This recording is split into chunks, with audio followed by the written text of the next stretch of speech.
কাহন, সাহিত্য দীর্ঘজীবী হোক।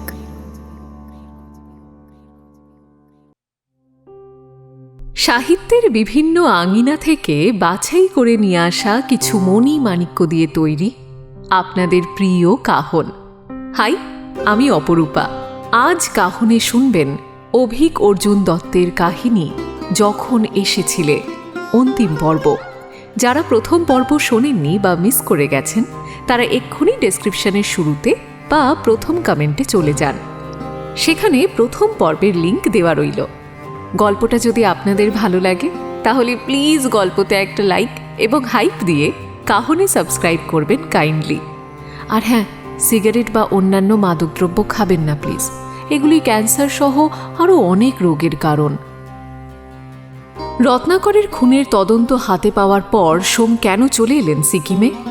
অর্ক ওরফে সায়ন যে সিবিআইতে কাজ করে সে কথা সোম জানলেও আঁখি বা তার মা জানেন না। তাদের কাছে অর্ক বোহেমিয়ান পাগল ছেলে। অর্ণব বোসের মতো দুঁদে নেতা নিজের ভাইপো উজ্জ্বল বোসকে বাঁচানোর জন্য কত দূর যেতে পারে? পেলিংয়ের রাস্তায় কলকাতার গাড়ি কেন দেখা যাচ্ছে? সব উত্তর মিলবে আজকের অন্তিম পর্বেই। শুরু হচ্ছে যখন এসেছিলে, অন্তিম পর্ব। সাহিত্য দীর্ঘজীবী হোক।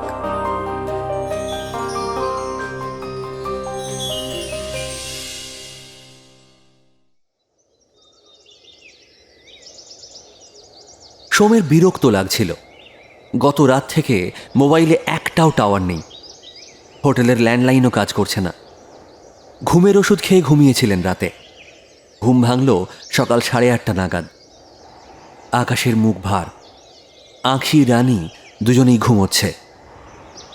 সোম উঠে মুখ ধুয়ে ঘর থেকে বেরোলেন। অর্কর ঘরে গিয়ে দেখলেন ঘর লক করা। রিসেপশনে গিয়ে জানতে পারলেন অর্ক ভোরেই হোটেল থেকে বেরিয়ে গেছে। বিস্মিত হয়ে রিসেপশনে বসে থাকলেন কিছুক্ষণ। খবরের কাগজ পড়বেন স্যার? কাগজ আসে এখানে? আসে, তবে একটু দেরিতে। কালকের কাগজটা পড়লে দিতে পারি। থাক, দরকার নেই, বিচ্ছিন্ন থাকাই ভালো। কাগজ পড়লেই একগাদা উৎকণ্ঠা, ভালো লাগে না আর। সেই কলকাতার যে অবস্থা, একটা না একটা ঝামেলা লেগেই আছে। আচ্ছা, আপনাদের এখানে টেলিফোন যোগাযোগ কি পুরোটাই বিচ্ছিন্ন? মানে মোবাইলের টাওয়ার নেই, এদিকে ল্যান্ডলাইনেরও অবস্থা তথৈবচ। হ্যাঁ, কাল থেকে এই সমস্যাটা শুরু হয়েছে। আমাদের অনেক সমস্যা হয়ে গেছে। আচ্ছা, আপনারা এবং ওই ভদ্রলোক একসঙ্গে ছিলেন না? আমি তো তাই ভেবেছিলাম। হ্যাঁ, আমরা একসঙ্গেই এসেছিলাম, তবে উনি উত্তরে বাংলো বুক করেছিলেন আগে থেকেই। হ্যাঁ, আবার উত্তরে? খুব ঘুরতে ভালোবাসেন বুঝি? হ্যাঁ। আচ্ছা, এখানে রেজার পাওয়া যাবে? মানে ইনস্ট্যান্ট রেজার হলেই হবে? কেন পাওয়া যাবে না? এই তো আমাদের হোটেলের পাশের দোকানটাতেই পাওয়া যায়। দেখি একবার। বলছি, লাঞ্চের চিকেন খাবেন তো স্যার? আচ্ছা, ঠিক আছে, করুন, কিন্তু দেখবেন বেশি ঝাল যেন না হয়। আমার মেয়ে আবার ঝাল একেবারে খেতে পারে না। আরে না না না, ঝাল এমনিতেই সেভাবে আমরা দিই না। সোম বেরোলেন। হোটেলের পাশেই একটা ছোট্ট দোকান। এখানকার ছোট ছোট দোকানগুলো বেশিরভাগই মেয়েরা চালায়। সোম রেজার কিনলেন। একটা হালকা শীত আছে, কামড় নেই যদিও। বেশ খানিকক্ষণ হেঁটে হোটেলে ফিরলেন। আঁখি উঠে খাটেই বসে আছে, রানী ঘুমোচ্ছে। আঁখি তাকে দেখে বলল, কোথায় গেছিলে বাবা? এই একটু হেঁটে এলাম আর কি। বৃষ্টি হচ্ছে? না, তোর মা তো এখনো ঘুমোচ্ছে বোধহয়। ওদিকে কাল পঞ্চবার্ষিকী পরিকল্পনা করলো, সব কাপড় চোপড় নাকি ধোবে। হোটেলের লোকটাকে বলো না, লন্ড্রিতে দিয়ে দিতে পারলে সব থেকে ভালো হয়। তারপর সময় মতো না শুকোলে কি করবি? ওরা ঠিক শুকিয়ে দেবে। এখন যদি কাপড় চোপড় কাচতে হয় তাহলে আর দেখতে হবে না, বেড়ানোর মজাটাই মাটি হয়ে যাবে। তা ঠিক, ডাক তোর মাকে, কি বলে শুনি। ডাক ডাক ডাক। আঁখি রানীকে ঠেলল। ওমা, ওমা, কি হলো আবার? কাপড় কাচার প্ল্যানটা কি হলো? ঘুমোলে হবে? লন্ড্রিতে দেব? সে তো একগাদা টাকা নিয়ে নেবে। আরে নিলে নেবে, এমনিতেও তো কোথাও ঘুরতে যাচ্ছ না, সেসব টাকা তো বেঁচে গেছে। ও তাহলে তাই করো। ইস, তাহলে তো উত্তরে চলে গেলেই হতো। অর্ক গেছে? হ্যাঁ, ভোরেই চলে গেছে। রানী আঁখির দিকে এক ঝলক তাকিয়েই সোমের দিকে ফিরলেন। আমরা কিন্তু যেতেই পারতাম, মামুনি তখন এমন করলো। কি করলাম? আবার ধস নামলে কি হতো? একটা পাগলের সঙ্গে তো যেখানে ইচ্ছা চলে যাওয়া যায় না। আচ্ছা আচ্ছা আচ্ছা, শান্তি। এবার এখানে কি করবি সেটা ঠিক করা যাক। দুপুরে চিকেন হচ্ছে কিন্তু। বাহ, তাহলে আর কোথাও যাওয়া হবে না, হোটেলেই সারাদিন। আগে লন্ড্রির ব্যবস্থাটা করি। সোম বেরোলেন। আমার আর ভালো লাগছে না, কলকাতা চলে যাই চলো। জানি তো এখন আর তোর ভালো লাগবে না। সকাল সকাল শুরু হয়ে গেলে। আমরা গেলেই ভালো হতো। যাই বল, একটা ট্যুরিস্ট পর্যন্ত নেই যার সঙ্গে একটু কথা বলা যায়। আঁখি মোবাইলটা নিল, কয়েকবার ব্রাউজার খোলার চেষ্টা করে বুঝলো নেটওয়ার্ক নেই। বলল, থুস, নেটওয়ার্ক পর্যন্ত নেই। এবার সত্যি বিরক্তিকর লাগছে। রানী খাট থেকে নেমে জানলার কাছে গেলেন। বললেন, ইস, আমাদের বোধহয় আর কপাল হলো না কাঞ্চনজঙ্ঘা দেখার।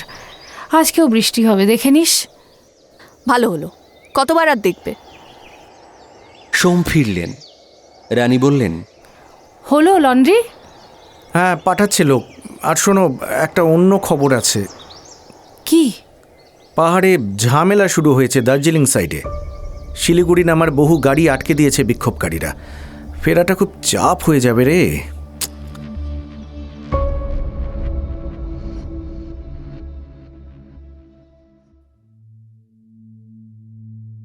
বহুদিন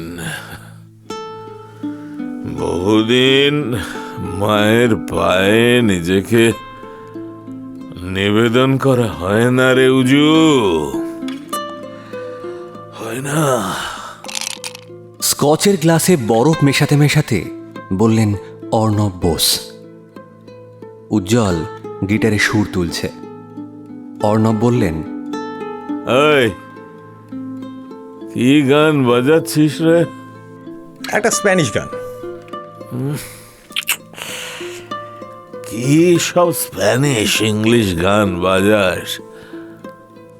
আরে মাঝে মাঝে মায়ের গান বাজাতে পারিস তো বাপ। আমায় একটু জায়গা দাও মায়ের।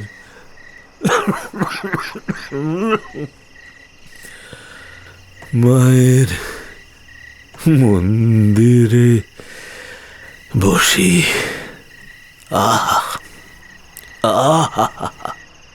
অর্ণব গ্লাসে চুমুক দিলেন। অর্ণব বোস সোফায় বসে মদ খাচ্ছিলেন। রাত 1:30 বাজে। ঘরে তারা দুজন ছাড়া আর কেউ নেই। বেশ খানিকক্ষণ গিটার বাজিয়ে উজ্জ্বল থামল। বলল, এই সোমলাহিড়ির খবর কি কাকা? সিকিম গেছে, ঘুরছে। হ্যাঁ, সেটা তো জানি। আর কি খবর? কোন খবর? কেস এখনো ক্লোজ হলো না। আরে সেসব নিয়ে তোকে কে ভাবতে বলেছে? হ্যাঁ, আমি তো বলেইছি তোকে, তার জন্য আমি আছি। কি বলিনি আমি আছি? আমার কেন জানি না সোমলাহিড়িকে সুবিধার লোক বলে মনে হয় না।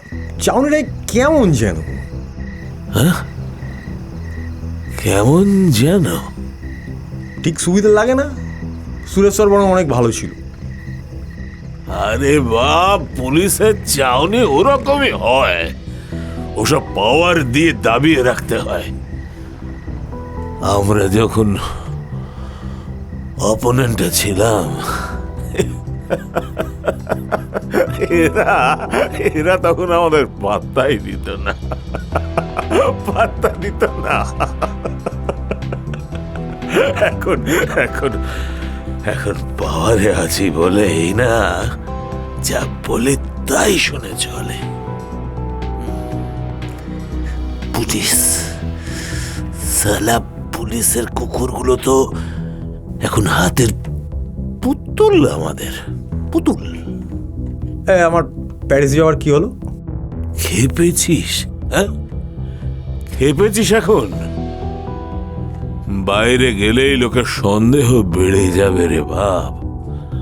ভাবে পালাচ্ছিস, ওই সালার সুরের মিডিয়া আছে, আরো আরো অনেক লুকা চুপা জোরে আছে, সব কটার ক্ষমতানি বেড়ে যাবে তখন।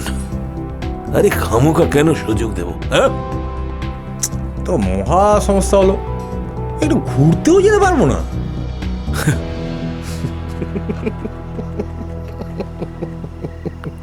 যাবি তো যাবি, দরকার পড়লে সারা জীবন প্যারিসেই থাকবি, কিন্তু এখন না, এখন না। উজ্জ্বল গিটার বাজানো শুরু করলো আবার। অর্ণব মোবাইলটা হাতে নিয়ে ডায়াল করলেন। কয়েকবার রিং হবার পরেই ওপাশে কেউ ফোন ধরল। অর্ণব কয়েক মিনিট পরে ফোন রাখলেন, বললেন, সুবোধ। কি বলছে? কি আর বলবে, বিড়াল যা করে তাই করলো, মিয়াও মিয়াও মিয়াও মিউ মিউ করলো। আরে মিউ মিউ না করে কেসটা তুলে নিতে কি হয়? আচ্ছা, তোর কি মাথা খারাপ? হ্যাঁ, কেস তুলে নেবে অত সোজা? আমারই ভুল হয়েছে বাচ্চাদের উপর ভরসা করে। তোর এখনো পলিটিক্স শেখা অনেক বাকি রে, অনেকটাই বাকি। কেন, কি হয় তুললে? বাপকে লোকে গুলি করে মেরেছে, আর ছেলে সে কেস তুলে নেবে? হ্যাঁ, তাতে কি হবে? কি হবে? লোকে ভাববে ছেলেই সম্পত্তির লোভে বাপকে খুন করেছে। সালা দিনকে দিন তোর বুদ্ধি কোথায় যাচ্ছে বলতো? হ্যাঁ, ওই যে কি যেন কি যেন কি যেন বলে মেয়েটা, আরে ওই সাহানা নাকি, ওটার কাছে খুব যাচ্ছিস না? হ্যাঁ, যাচ্ছিস না? সাহানা এখানে করতে গেল কাকা? আরে আসবেই তো, আলবাত আসবে। এই মেয়ে ছেলে মানেই দুর্বলতা, সেটা বুঝবি না তুই এখন। কোত্থেকে সালি একটা সিনেমা আর্টিস্টের সাথে লটকে গেলি, হিস্ট্রি দেখলি না, বায়োলজি আর জিওগ্রাফি দেখেই গলে পড়লি। এই জন্যই তোদের কিছু হয় না। একটা গিটার নিয়ে টুং টাং করে ভাবলি একটা বিরাট হনু হয়ে গেলাম। হ্যাঁ, সাহানার হিস্ট্রি যথেষ্ট ভালো, তুমি খোঁজ নাও, জানতে পারবে। হোক ভালো, তাতে কি যায় আসে? কি যায় আসে? আরে নিজের পেটটা চালাবে কি করে সেটা নিয়ে ভাব।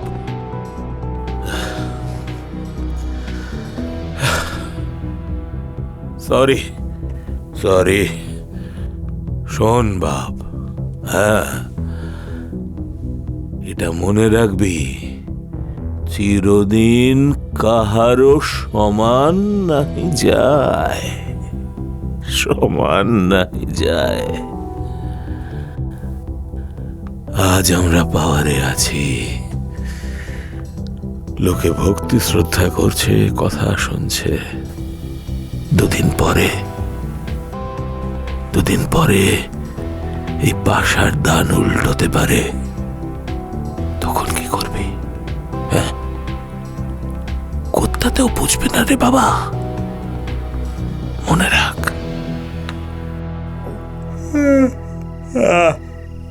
এই আমি ঘুমোতে গেলাম। আরে বস বাবা, বস, রাগ করিস না। হ্যাঁ, তোর এই কাকার কথায় রাগ করলে হবে? হ্যাঁ, হবে? উজ্জ্বল বসল, কাকার বোতল থেকে মদ ঢালল নিজের গ্লাসে, তারপর খেয়ে নিল। এই দেখো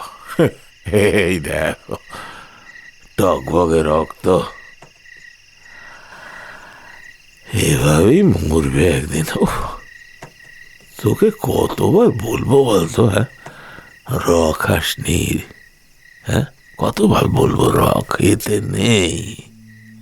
তুমি আমার কাছে কিছু একটা লুকোচ্ছ কাকা, আমার আগেও মনে হয়েছে। বলবে কি এখন?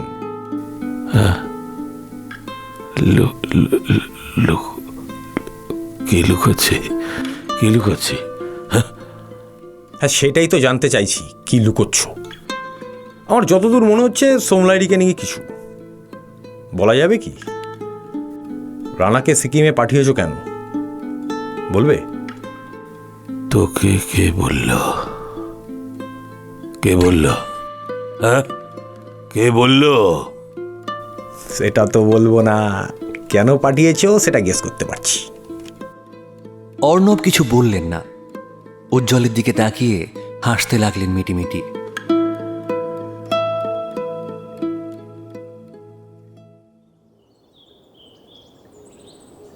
পাহাড় আবার অশান্ত হবে এবার। হোটেলের মালিক অবনীশবাবু বললেন। সোম বসেছিলেন রিসেপশনে, বললেন, আপনি কোত্থেকে খবর পেলেন? টিভি দেখে? না না, দার্জিলিং থেকে একজন এলো তো সকালে, আমাদেরই ড্রাইভার, ওর থেকেই সব শুনলাম। পরিস্থিতি একেবারে অগ্নিগর্ভ। আচ্ছা, আপনারা কি করেন এই সময়টা? এখানে অতটা সমস্যা হয় না, হিংসা খুব একটা ছোঁয় না আমাদের। তবে তবে ওই জিনিসপত্র আসা যাওয়ার রাস্তা বন্ধ হয়ে গেলে বুঝতেই তো পারছেন, নানান সমস্যা মাথা চাড়া দেয়। আপনারা কি চান? ভাগ হয়ে যাক? কেন চাইবো বলুন তো? হ্যাঁ, আর কত ভাগ হবে? সেই ঠাকুরদাদের চলে আসতে হলে বাংলাদেশ থেকে, দুদিন পরে পাহাড়ের লোক বলবে এবার পাহাড় থেকে নেমে যাও। আচ্ছা বলুন তো, বাঙালিরা কি সারা জীবন ধরে শুধু তারাই খেয়ে যাবে? হ্যাঁ। আচ্ছা, ট্যুরিস্টদের ওপর কোনো অ্যাটাকের খবর পেয়েছেন? হ্যাঁ, শুনলাম সেরকম মব খেপেছে, বুঝতেই তো পারছেন। কোথাও কি ফোন করার কোনো ব্যবস্থাই নেই? আমি যা খবর পেলাম বিকেল নাগাদ ব্যবস্থা হয়ে যাবে, অত চিন্তা করতে হবে না স্যার। তবু ভালো, ফোনের দরকারটা আমার সব থেকে বেশি এখন। ব্যবস্থা হলেই আমি আপনাকে জানিয়ে দেব। আচ্ছা, সমতলে নামার রুটে ঝামেলা হলে আপনারা কি করেন? কি করব বলুন, আমাদের কিছুই করবার থাকে না। পাহাড়ে আমরা যাদের ভরসায় থাকি তারাই যদি খেপে গিয়ে আমাদের ক্ষতি করতে আসে, সেক্ষেত্রে আমাদের আর কি করার আছে? আপাতত বর্ষার জন্য মজুত করা চাল ডাল সব আছে, কদিন পরে কি হবে সেটা নিয়েই যা দুশ্চিন্তা। এখানে শিকড় গজিয়ে গেছে আমাদের, ছেলের স্কুলও এখানে, চাইলেই সব ছেড়ে ছুড়ে দিয়ে কলকাতায় ফিরে যাবারও তো কোনো উপায় নেই। আঁখি নেমে এসেছিল রিসেপশনে, সোমকে বসে থাকতে দেখে বলল, কি হলো বাবা, খুব ঝামেলা শুরু হয়েছে নাকি? আর কি, যা ভয় পাচ্ছিলাম তাই হলো। ভালোই হলো, এখানেই থেকে যাই তাহলে। দূর থেকে ভালো লাগে, এখানে থাকলে আর অতটা ভালো নাও লাগতে পারে। অনেক রকম প্রতিকূলতার মুখোমুখি হতে হয় আমাদের। পাহাড়ের সব থেকে বড় সমস্যা জল, তাই না? হ্যাঁ, জল তো বটেই। কয়েক বছর আগে যখন ভূমিকম্প হয়েছিল, তখন যে কি করব, কোথায় যাব, কিছুই বুঝে উঠতে পারছিলাম না। উফ, সে এক ভয়াবহ পরিস্থিতি। তো চলো তো বাবা, একটু হেঁটে আসি, আমার ঘরের মধ্যে বসে থাকতে ভালো লাগছে না। আচ্ছা তাই চল। তা মাকে ডাকবি না? মা একটা গল্পের বই নিয়ে বসেছে, বলল যা হেঁটে আয়। যাই, তবে হেঁটেই আসি একটু। দেখুন, লন্ড্রিটা যত তাড়াতাড়ি পারেন একটু দেখবেন, ম্যানেজ যদি করা যায়। হয়ে যাবে স্যার, আজ বৃষ্টি না হলে তো একদম 100% শিওর। আপনি হেঁটে আসুন, আমি লাঞ্চের ব্যবস্থা করি। মেঘ থাকলেও আকাশ সেভাবে কালো হয়ে নেই, হালকা শীত আছে। আঁখি বলল, চলো বাবা, একটা ছোট্ট বাজারের মতো আছে ওপর দিকে, ওদিক থেকে ঘুরে আসি। চ। ওই পাগলটা এখন উত্তরে গিয়ে কি করছে বলো তো? কে জানে, তবে বেশি দিন না থাকলেই পারে। সমতলে নামাটা এখন টেনশনের ব্যাপার হয়ে গেছে। আঁখি জোরে জোরে হাঁটছিল, সোমের একটু জোরে হাঁটার অভ্যেস আছে। বাবার সঙ্গে তাল মিলিয়ে হাঁটতে হলে আঁখিকে একটু তাড়াতাড়ি হাঁটতে হয়। বলছিল পারলে পাহাড়েই থেকে যাবে। এখন থাকুক না, বুঝবে কেমন মজা। আসলে আমরা যেখানেই কাজ করি সে জায়গাগুলোতে এত সমস্যা থাকে সব সময়, মনে হয় সেখান থেকে গিয়ে অন্য কোনো জায়গায় গিয়ে থাকি। আদতে সবাই পরিস্থিতি থেকে পালাতে চাই, কিন্তু সেটা তো আর সবসময় সম্ভব হয়ে ওঠে না। আর পালিয়ে যাওয়াটাও তো কোনো কাজের কথা নয়, সমস্যা সামলে লড়ে যাওয়াটাই বড় কথা। আচ্ছা বাবা, দার্জিলিংয়ের ঝামেলাটা কি নিয়ে বলো তো? রাজ্য চায় তারা, আলাদা রাজ্য চায়। আঁখি কিছু একটা বলতে যাচ্ছিল, একটা টাটা সুমো তাদের পেরিয়ে গিয়ে দাঁড়ালো। সোম আঁখির হাত শক্ত করে ধরলেন। 35-36 বছর বয়সের এক যুবক গাড়ি থেকে নেমে সোমের দিকে এগিয়ে এলো। আরে স্যার, আপনি? সোম রানাকে এক পলক দেখেই চিনে গেলেন। বললেন, জেল থেকে ছাড়া পেলে কবে? রানা একবার আঁখির দিকে তাকিয়েই সোমের দিকে তাকালো। এই তো কদিন আগে একটু ঘুরতে আসছি স্যার, আপনাকে দেখে কিন্তু খুব ভালো লাগলো। ঠিক আছে, আমার সঙ্গে তো তোমার খুব বেশি কথা বলার নেই, তুমি বরং এসো এখন। হ্যাঁ স্যার, আসি। তারপর একটু তাড়াহুড়ো করেই গাড়িতে গিয়ে উঠল। গাড়িটা বেরিয়ে যাওয়ার পর আঁখি বলল, লোকটা কে বাবা? কেমন বিচ্ছিরিভাবে তাকায়? এরা সমাজের ক্যান্সার, যত থাকে তত দূষণ ছড়িয়ে যায়।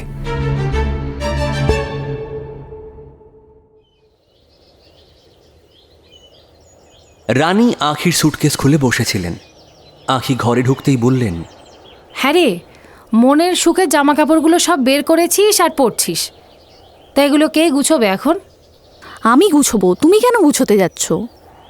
সেই শেষ পর্যন্ত আমাকেই করতে হবে কি না, তাই আগে থেকেই দেখে রাখছি ঠিক কোন পরিস্থিতিতে আমাকে হস্তক্ষেপ করতে হবে।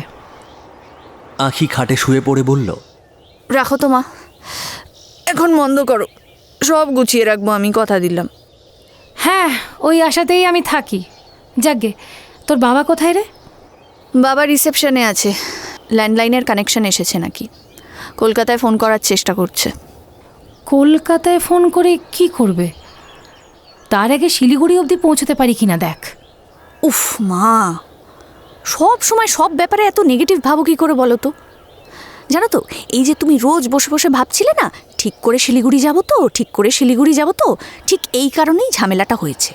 একে বলে পাওয়ার অফ নেগেটিভ থিঙ্কিং। হ্যাঁ, সব কিছুর জন্য তো আমিই দায়ী। বেশ, এই নে, আমি এখন থেকে সব পজিটিভ ভাববো, তাহলে রাস্তা ক্লিয়ার হয়ে যাবে তো? হ্যাঁ হবে তো, তুমি ভেবে দেখো। ভাবতে হবে মা, ভাবা প্র্যাকটিস করো, পজিটিভ থিঙ্কিংয়ের জোর বাড়াও। আচ্ছা, অনেক হয়েছে, এবার স্নান সেরে ফেল, আমার খিদে পেয়ে গেল। আচ্ছা মা, উত্তরেতে আসলে দেখার কি আছে? আমি কি করে জানবো ছাই, তুইও যেখানে আমিও সেখানে। তবে দেখার কি আছে সেটার থেকেও তো আমার মনে হয় তোর কাছে যেটা ইম্পর্টেন্ট সেটা হলো উত্তরেতে কে আছে। নাও আবার সেই এক কথা, আমি একটা নর্মাল কোয়েশ্চেন করলাম, সেটারও তুমি কত দূর উত্তর ভেবে নিলে, সিম্পলি ডিসগাস্টিং। আচ্ছা আচ্ছা, তুমি কিছুই ভাবো না, আমি যে তোর মা সেটাই তুই ভুলে যাস। তাছাড়া কলকাতার কেউ থাকলে ভালোও লাগে বেড়াতে এসে। কলকাতার লোক দরকার যখন, তখন তো কলকাতাতেই থাকতে পারো। কলকাতার লোক আছে তো, হোটেলের মালিক আছে, টেরিফিক গুন্ডা রানা আছে। বলেই আঁখি জিভ কাটল। রানার কথা বাবা মাকে বলতে বারণ করেছিল। গুন্ডা এখানেও? উফ, ঢেকি স্বর্গে গেলেও ধান ভানে একটা কথা শুনেছিলাম, এ দেখছি তাই হতে চলেছে। তা তোর বাবা কি ওই রানার পিছনে বন্দুক নিয়ে বেরিয়ে পড়েছে নাকি? আহ, অত চাপ নাও কেন? আরে কলকাতার গুন্ডা এখানে বেড়াতে এসেছে, বাবার সঙ্গে ওর কিছু নেই, আর থাকতেই বা যাবে কেন? আমার কালকে থেকেই মনটা কেমন কু ডাকছিল, এখন কেমন যেন একটা ভয় ভয় লাগছে। একদিকে রাস্তা বন্ধ, অন্যদিকে ওই রানার না কার কথা বললি। এখানে যদি তোর বাবা আবার কোনো ঝামেলা পাকায় না, দেখবি আমি কি করি। মা, তোমার হলো কি হঠাৎ? এরকম করছো কেন? বাবা কি কোনোদিন কোনো ঝামেলা পাকিয়েছে? সেরকম দেখেছো কখনো? তোর বাবা আসলে আমি বলবো কালকেই সমতলে নেমে যাওয়ার চেষ্টা করতে। আমার আর এখানে থাকতে এক ফোঁটাও ইচ্ছা করছে না। কালকেই নেমে যাবে? তোমার কি মাথা খারাপ হয়ে গেল? হ্যাঁ, কালকেই। অনেক হয়েছে এই বৃষ্টি আর ধসের পাহাড়ে থাকা। এবার ভালোই ভালোই কলকাতা ফিরলে বাঁচি। মাঝে মাঝে তুমি এমন করো না, আমারই কেমন ভয় ভয় লাগে। এই তো দিব্যি হাসি খুশি ছিলে, হঠাৎ করে এরকম প্যানিকড হয়ে গেলে কেন? আমি তোর বাবাকে চিনি বলেই প্যানিকড হচ্ছি। যদি একবার তোর বাবার গো ধরে যায় যে ওই ছেলেটার পিছু নেবে, তাহলে আমরা যে এখানে আছি সেসব কিছুই মনে থাকবে না ওর। তোর তখন 3 কি 4 বছর বয়স হবে। আমরা দীঘায় গেছি বেড়াতে। আমরা বিচে ঘুরছিলাম, হঠাৎ দেখি তোর বাবা ধাঁ। 1 ঘন্টা যায়, 2 ঘন্টা যায়, তোর বাবার কোনো খোঁজই নেই। আমার তো তোকে নিয়ে ভয়াবহ অবস্থা। লোকাল থানাতেও গেছিলাম, কিন্তু কেউ কোনো খোঁজই দিতে পারল না। ভয়ে কাঁপতে কাঁপতে হোটেলে এসে জেগে বসেছিলাম। শুধু মনে হচ্ছিল মানুষটা বোধহয় আর ফিরবে না। শেষমেশ রাত 1:30টার সময় দেখি হোটেলের দরজায় কে ধাক্কা মারছে। আমি তো কিছুতেই খুলি না। শেষে দেখি তোর বাবার গলার আওয়াজ। বলে, আরে আমি, খোলো খোলো। দরজা খুলে দেখি তোর বাবা দাঁড়িয়ে, হাতে ব্যান্ডেজ করা। বলে ওখানে নাকি কলকাতার কোন সাসপেক্টকে চোখে পড়ে গেছিল, তাই তাকে ধাওয়া করে উড়িষ্যা অব্দি চলে গেছিল। ওখানে আবার হালকা হাতাহাতিও হয়েছিল, কিন্তু তোর বাবা নাকি শেষ পর্যন্ত লোকটাকে ধরতে পেরেছিল। এখানে যদি আবার এরকম কিছু হয়, তাহলে আমি তোকে নিয়ে কোথায় যাব বলতো? উফ, একটা সাধারণ ঘটনাকে নিয়ে এত টেনশন করতে তোমার চেয়ে ভালো আর কেউ পারে না মা। সেসব কিছুই হবে না। রানা চলেও গেছে। আর যে গুন্ডা গাড়ি থেকে নেমে নিজে পুলিশের সঙ্গে দেখা করতে চায়, তার পিছনে বাবা কেন ছুটতে যাবে? সে আবার কি? হ্যাঁ, তবে বাবা ছেলেটাকে একেবারেই পছন্দ করে না, যা বুঝলাম। এই তুই যা তো, রিসেপশনে গিয়ে দেখ তোর বাবা কি করছে। বল আমি ডাকছি। সর্বক্ষণ শুধু একা একা ঘুরে বেড়াবে। যা, গিয়ে বাবাকে ঘরে আসতে বল। আচ্ছা, আমি যাচ্ছি। এখন মনে হচ্ছে উত্তরে গেলেও হতো। খামোখা তখন বেশি করে মানা করলি। আমি তো জানি ভেতরে ভেতরে তুই ঠিকই উত্তরে যাওয়ার জন্য ছটফট করছিলি। আঁখি উঠে ঘর থেকে বেরোতে বেরোতে বলল, ওমা, কেন ছটফট করতে যাব? কোথাকার কোন পাগল। সেই সেই পাগলই বটে। আর তুমি খুব সুস্থ।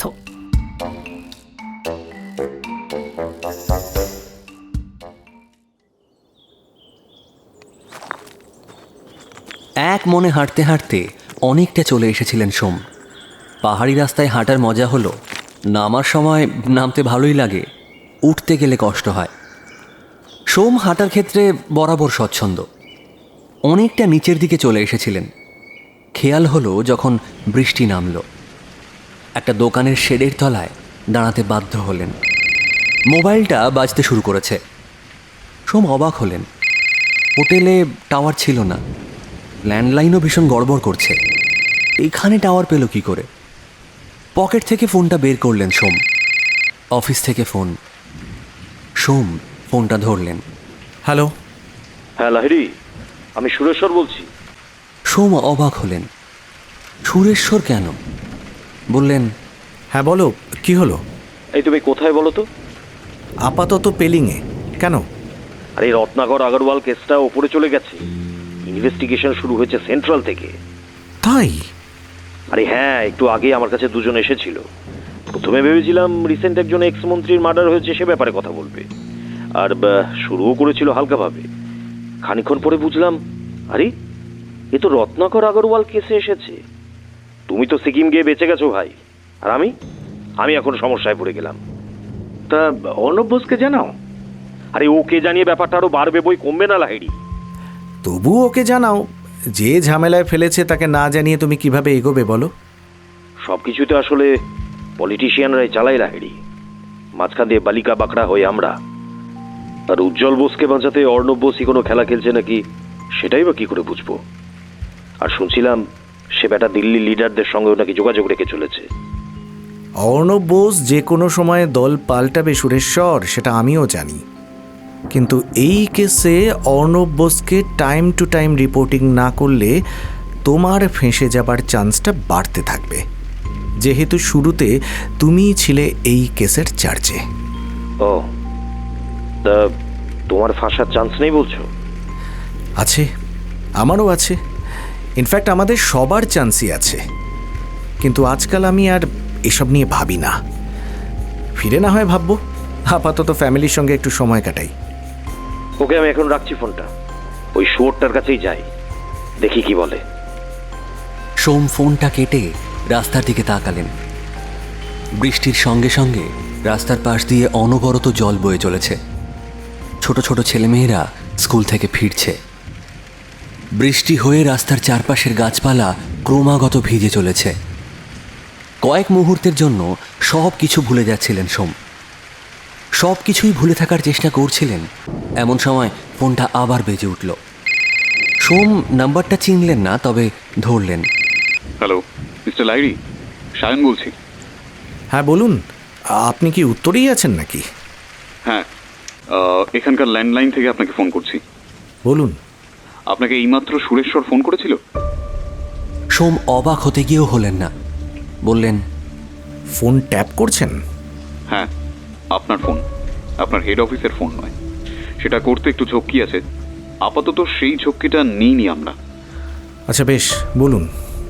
মিস্টার লাইরি, সুরেশ্বরকে আপনি ঠিক যেভাবে উত্তর দিলেন, এর পরেও ঠিক সেইভাবেই উত্তর দেবেন যদি ও ফোন করে।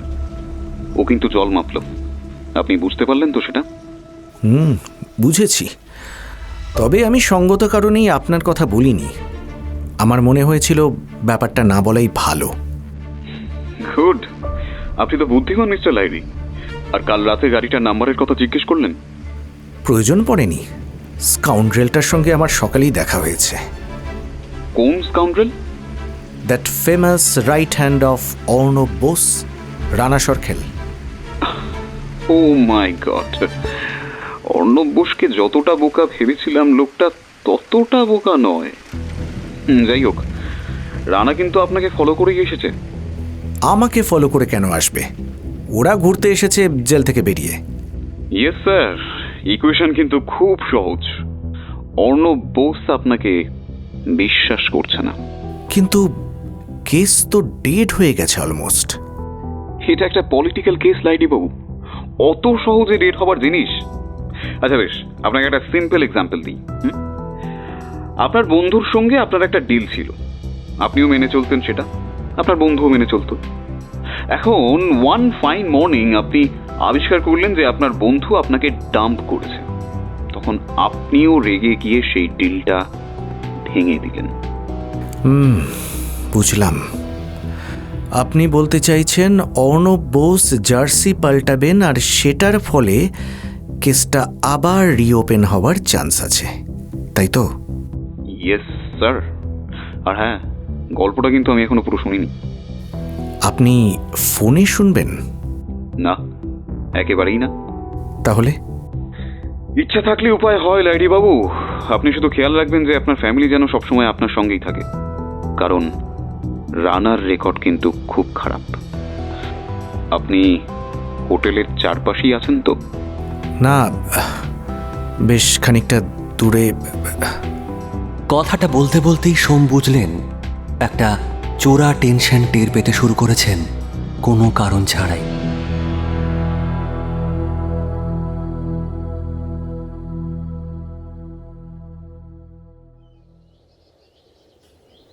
বাবা রিসেপশনে নেই মা, হাঁটতে গেছে আবার।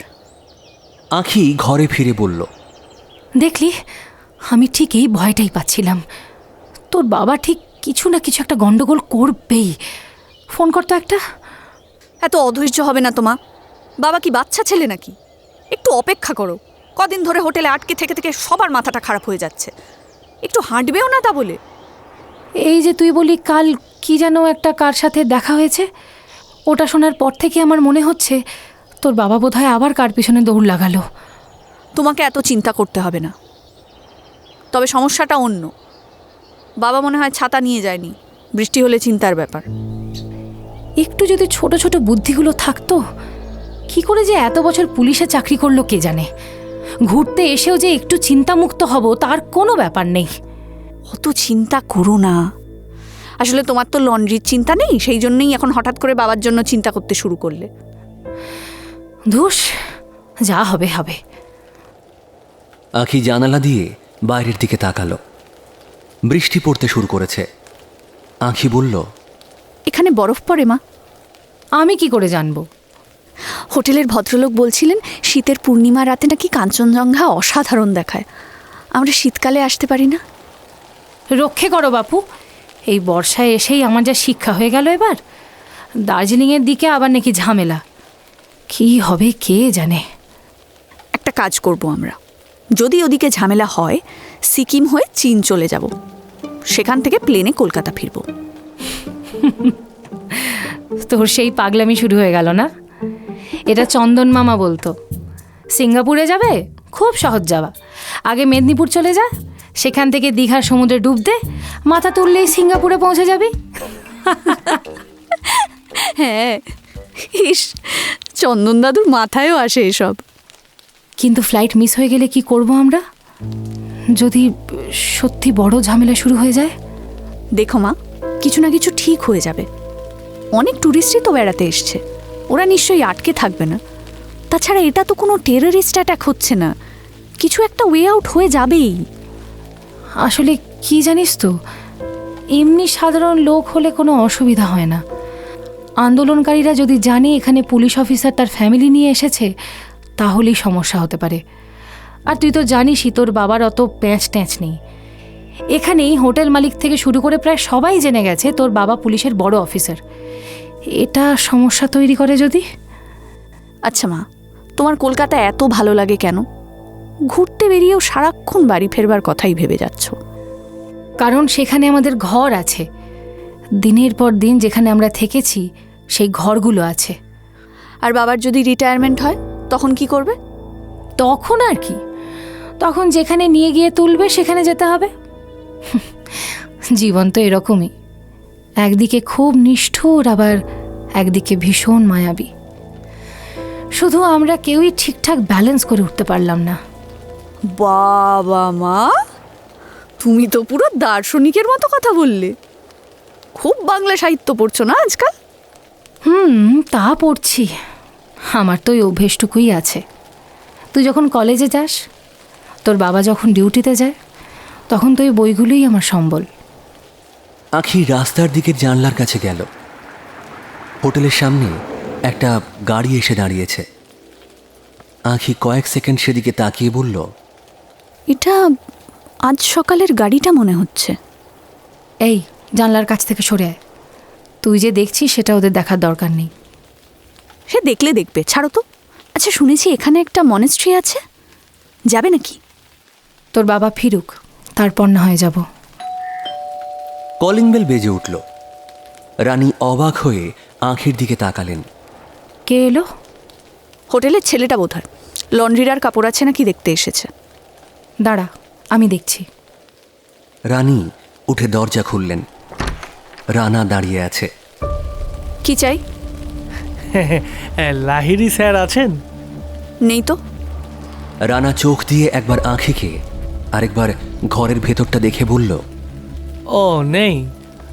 আচ্ছা, বলছি যে আমি কি একটু বসতে পারি? এখানে তো বসা যাবে না, আপনি বরং রিসেপশনে বসুন। রানা কয়েক সেকেন্ড রানীর দিকে আর আঁখির দিকে তাকিয়ে বেরিয়ে গেল। রানী দরজা বন্ধ করলেন। এটা না সেই সকালের ছেলেটা।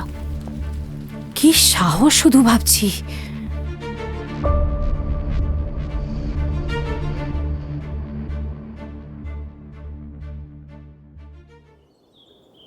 বয়স 54 ছুঁই ছুঁই, কিন্তু এখনো সুগার প্রেশার ছুঁতে পারেনি।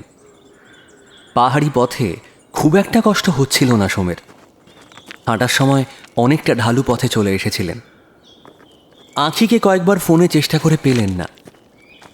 হাঁটার গতিবেগ বাড়াতে বাধ্য হলেন। ফেরার রাস্তাটা একটু চড়াইয়ের দিকে, সময় লাগছিল। বৃষ্টি থেমেছে, মেঘ অনেকটা সরেছে। সোম কাঞ্চনজঙ্ঘার দিকে তাকিয়ে ভাবছিলেন, একবারও যদি দেখতে পাওয়া যায়, তাহলে আঁখি খুশি হবে। একটা দম বন্ধ করা পরিবেশ থেকে দূরে সরে এলেন। রাস্তার ধারে একটা হয়তো একা কাঞ্চনজঙ্ঘায় পারে সবাইকে বের করে আনতে। তার চোরা টেনশনটাও খানিকটা কমবে। পাহাড়ি ছেলেমেয়ে নির্বিশেষে প্রচণ্ড পরিশ্রমী হয়। সোম দেখছিলেন দুজন মধ্যবয়সী মহিলা একটা ভারী বস্তা মাথায় নিয়ে কি দ্রুত গতিতে চড়াই ভেঙে উঠে যাচ্ছেন। এখানে মানুষের বয়স বোঝা যায় না, তবু তাদের বয়স যে 60 ছুঁয়ে গেছে সেটা আন্দাজ করা যায়। ফোনটা বেজে উঠল। সোম বিরক্ত হলেন। এই একটা জিনিস মানুষের মানসিক শান্তি নষ্ট করে দেওয়ার পক্ষে যথেষ্ট। আননোন নাম্বার থেকে ফোন আসছে। সোম তুললেন। কে বলছেন? হ্যাঁ স্যার, আপনাকে খুঁজছিলাম জানেন, হোটেলে গেলাম পেলাম না। বৌদি আর ভাইজি আছে। কে বলছেন? আরে স্যার, আমি রানা। তুমি হোটেলে গেছো কেন? স্যার, হঠাৎ করে উজ্জ্বলদা বললেন আপনাকে একটা ইনস্টলমেন্ট পৌঁছতে হবে, তাই এখানে চলে এলাম। ইনস্টলমেন্ট মানে? কেন স্যার, আপনাকে উজ্জ্বলদা কিছু বলেনি? না, কিছু বলেনি। আচ্ছা স্যার, আপনি তাহলে না একবার কথা বলে নিন, বুঝলেন? আমি রিসেপশনে বসে আছি। ফোনটা কেটে গেল। সোম কয়েক সেকেন্ড স্ক্রিনের দিকে তাকিয়ে রইলেন। তাদের রুমে চলে গেছে রানা। সাহসটা হলো কি করে? প্রথমে আঁখির ফোন ট্রাই করলেন, নট অ্যাভেলেবেল বলছে। একটু ভেবে উজ্জ্বল বোসের নাম্বার ডায়াল করলেন। প্রথমে একবার ফুল রিং হয়ে ফোনটা কেটে গেল। দ্বিতীয়বার করতে বলল, বলুন লাইরি সাহেব, কোনো সমস্যা? উজ্জ্বল বোস খোশ মেজাজে আছে বোঝা যাচ্ছিল। সোম সরাসরি বললেন, রানা এখানে কি করছে? রানা কোথায়? তুমি জেলে। রানা পেলিংয়ে আছে। আমার হোটেলে এসে বলছে আপনি ওকে আমাকে কোনো ইনস্টলমেন্ট দিতে পাঠিয়েছেন। আপনাকে ফোন করার কথা বলল। ও দেখেছেন, মেমোরি বিট্রে করছে আজকাল মশাই। হ্যাঁ স্যার, আপনাকে তো আমাদের তরফ থেকে কোনো ইনস্টলমেন্টই দেওয়া হয়নি। ভাবলাম পাহাড়ে আগুন জ্বলছে, আপনার হয়তো দরকার পড়তে পারে, তাই $1,10,000 ওর হাত দিয়ে পাঠিয়ে দেওয়া হয়েছে স্যার। এসবের মানে কি মিস্টার বোস? আমি যে কোনো টাকা নেব না সেটা তো আপনাদের বলেছিলাম। কি যে বলেন স্যার, বেড়াল যদি মাছ খাবে না তাহলে আর কি হয় বলুন স্যার? পুলিশ ঘুষ খাবে না, আর সেসব আমাকে বুঝিয়ে লাভ আছে কোনো? আপনি ইমিডিয়েটলি রানাকে বলুন হোটেল লিভ করতে, ইমিডিয়েটলি। আমি চাই না আমার ফ্যামিলির সামনে কোনো সিন ক্রিয়েট হোক। ক্লিয়ার? ওকে স্যার, আপনি যেমন চাইবেন। আচ্ছা, আপনি চাইলে আপনার অ্যাকাউন্ট নাম্বার দিয়ে দিতে পারি। আমি জানাবো। এখন ওকে হোটেল লিভ করতে বলুন, প্লিজ প্লিজ। ওকে স্যার, হ্যাঁ ভালো করে ঘুরবেন, ভালো থাকবেন স্যার, নমস্কার, বাই বাই বাই। ফোনটা কেটে গেল। সোম বুঝতে পারছিলেন না এখানে হঠাৎ ওরা এই খেলাটা শুরু করলো কেন। ফোনটা বাজছিল, বুঝলেন অর্ক ফোন করছে। ধরলেন। আচ্ছা, আপনি এত তাড়াতাড়ি উত্তেজিত হয়ে পড়েন কেন বলুন তো? উত্তেজিত হবার মতো কারণ ঘটলে উত্তেজিত হতে হবে। হোটেলে রানী আর আঁখি আছে। হ্যাঁ, তো তাতে কি হয়েছে? আপনি যদি সেটা ওদের বুঝতে দেন যে আপনি ঘাবড়ে যাচ্ছেন, তাহলে তো ওদের লাভ সেটা। একজন সিনিয়র অফিসার হয়ে সেটা তো আপনার বোঝা উচিত ছিল, তাই না? কলকাতা হলে আমি এতটা চাপ নিতাম না। স্বাভাবিক, কিন্তু এখন আপনি যদি নার্ভ ফেল করেন তাহলে পুরো খেলাটা যে আমরা হেরে যাব সেটা আপনি বুঝতে পারছেন? আমি না হোটেল থেকে এখনো প্রায় 1.5 কিলোমিটার দূরে আছি। ঠিক আছে, আপনি হোটেলে যান, ফ্যামিলির সঙ্গে থাকুন, আর হ্যাঁ, প্যানিকড হবেন না। প্যাকেট দেওয়ার জন্য রানা এখানে চলে আসবে কেন? আপনি অর্ণবের থেকে এখনো প্যাকেট নেননি? না। অর্ক কয়েক সেকেন্ড চুপ করে থেকে বলল, ঠিক আছে, আপনি হোটেলে যান, গিয়ে কথা বলছি। ফোন কেটে দিল অর্ক। সোম দ্রুত হাঁটছিলেন, মাথা কাজ করছিল না। রানার চাহনি কোনো কালেই ভালো না। আর পলিটিক্যাল নেতাদের গুন্ডারা একটা অদ্ভুত আত্মবিশ্বাস নিয়ে ঘুরতে পারে। এদের ধারণা আইন কানুন পকেটে পড়া আছে তাদের। রানা অর্ণব বোসের লোক মানে অনেক কিছুই বোঝায়। মেঘ জমেছিল কাঞ্চনজঙ্ঘার কোলে। হঠাৎ করেই পরিষ্কার হয়ে গেল। সোনালি আলোয় আকাশ হেসে উঠল যেন। সোম দাঁড়িয়ে পড়লেন। এই দৃশ্য সব কিছুকেই ভুলিয়ে দিতে পারে।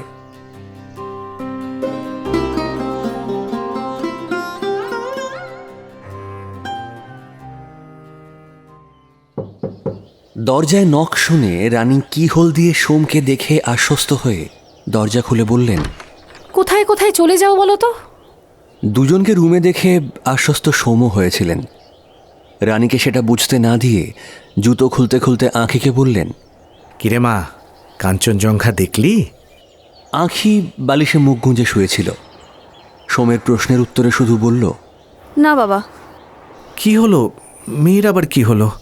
কি আর হবে, এরকম ডিপ্রেশনের একটা ওয়েদার, তার ওপর ওসব গুন্ডা এসে হোটেলে হানা দিচ্ছে। কি হতে পারে ওর? সোম খাটে বসে আঁখির মাথায় হাত বুলিয়ে দিয়ে বললেন, মারে মারে, যতক্ষণ আমি এখানে আছি ততক্ষণ তোদের ভয় পাওয়ার বিন্দুমাত্র কোনো কারণ নেই। ভয় পাস না, ওঠ বাবা ওঠ। কেন বাবা, ভয় পাওয়ার কারণ কেন আসবে? কই, আমার বন্ধুরাও তো বেড়াতে যায়, তাদের সঙ্গে তো এরকম কিছু ঘটে না। কেন প্রতিটা রাত আমাকে আর মাকে বুক চেপে বসে থাকতে হবে এই ভেবে যে কখন তুমি সুস্থভাবে ঘরে ফিরে আসবে? সবাইকে নিরাপদে রাখতে হলে কিছু মানুষকে তো একটু টেনশনে থাকতে হবে রে মা। আমাদের জন্য মানুষ এখনো নিরাপত্তা পায়। হ্যাঁ, কিছু ব্যতিক্রম থাকেই, অস্বীকার করার কোনো প্রশ্ন নেই। তবু ভাব, প্রাণের ঝুঁকি নিয়ে আমরা কাজ করি বলেই তো সমাজে একটা ভারসাম্য থাকে। তাহলে ওই গুন্ডাটার মতো লোকেরা এখানে কি করছে? কেন জেলে নেই? সবাই জেলে যাবে মা, সবাই জেলে যাবে। একদিন আসবে যেদিন সব অপরাধীকেই জেলে যেতে হবে, যেতে হবেই। কেউ পার পাবে না, কেউ পার পায়ও না অ্যাকচুয়ালি। মানুষ যত বড় ক্ষমতাবানী হোক না কেন, শেষের সেদিন সবাইকে দেখতে হয়। আমার কথা বিশ্বাস কর, সবাইকে দেখতে হয়। তা সে যাই বলো বাপু, আমার কিন্তু আর ভালো লাগছে না। এবার ভালোই ভালোই কলকাতায় পৌঁছতে পারলে বাঁচি। আমিও তাই মনে করি, কিন্তু সমস্যা হলো পাহাড় থেকে নামার রাস্তা বন্ধ হয়ে গেছে। মাইলের পর মাইল গাড়ি দাঁড়িয়ে আছে। দার্জিলিংয়ে ট্যুরিস্টদের ওপর হামলা হচ্ছে। এই মুহূর্তে আমাদের এখানে অপেক্ষা করা ছাড়া আর তো কোনো উপায় দেখছি না। সে কি, তুমি হেড অফিসে ফোন করেছো? ওরা কি করবে?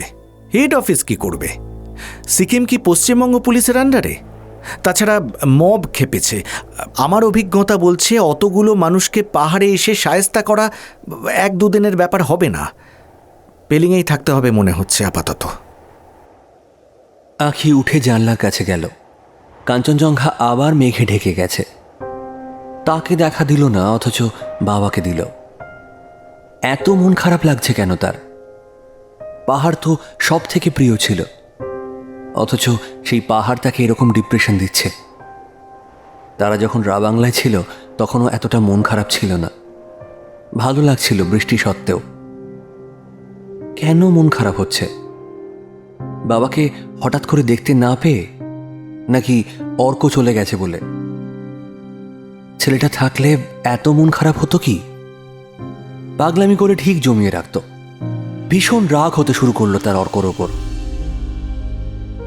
এরকম কেন? কেন চলে গেল? নাকি সেই বেশি রূঢ় হয়ে গেছিল? চেয়ারে চুপ করে বসে রইল আঁখি। রানী সোমকে বললেন, পাওয়ার এসেছে দেখছি। এই, কফি খাবে? চট করে একটু বানিয়ে দিই। করো, মাথাটা একটু ঠান্ডা করতে হবে। রানাকে দেখে হঠাৎ করে কেমন যেন ঘেঁটে গেছিলাম। তোমার মাথা তো এরকম ঘেঁটে যাবার মতো নয়। এত দিনের সিনিয়র তুমি। কি হয়েছে খুলে বলা যাবে? এখন না, পরে কোনো দিন হয়তো বলবো, বাট নট নাও।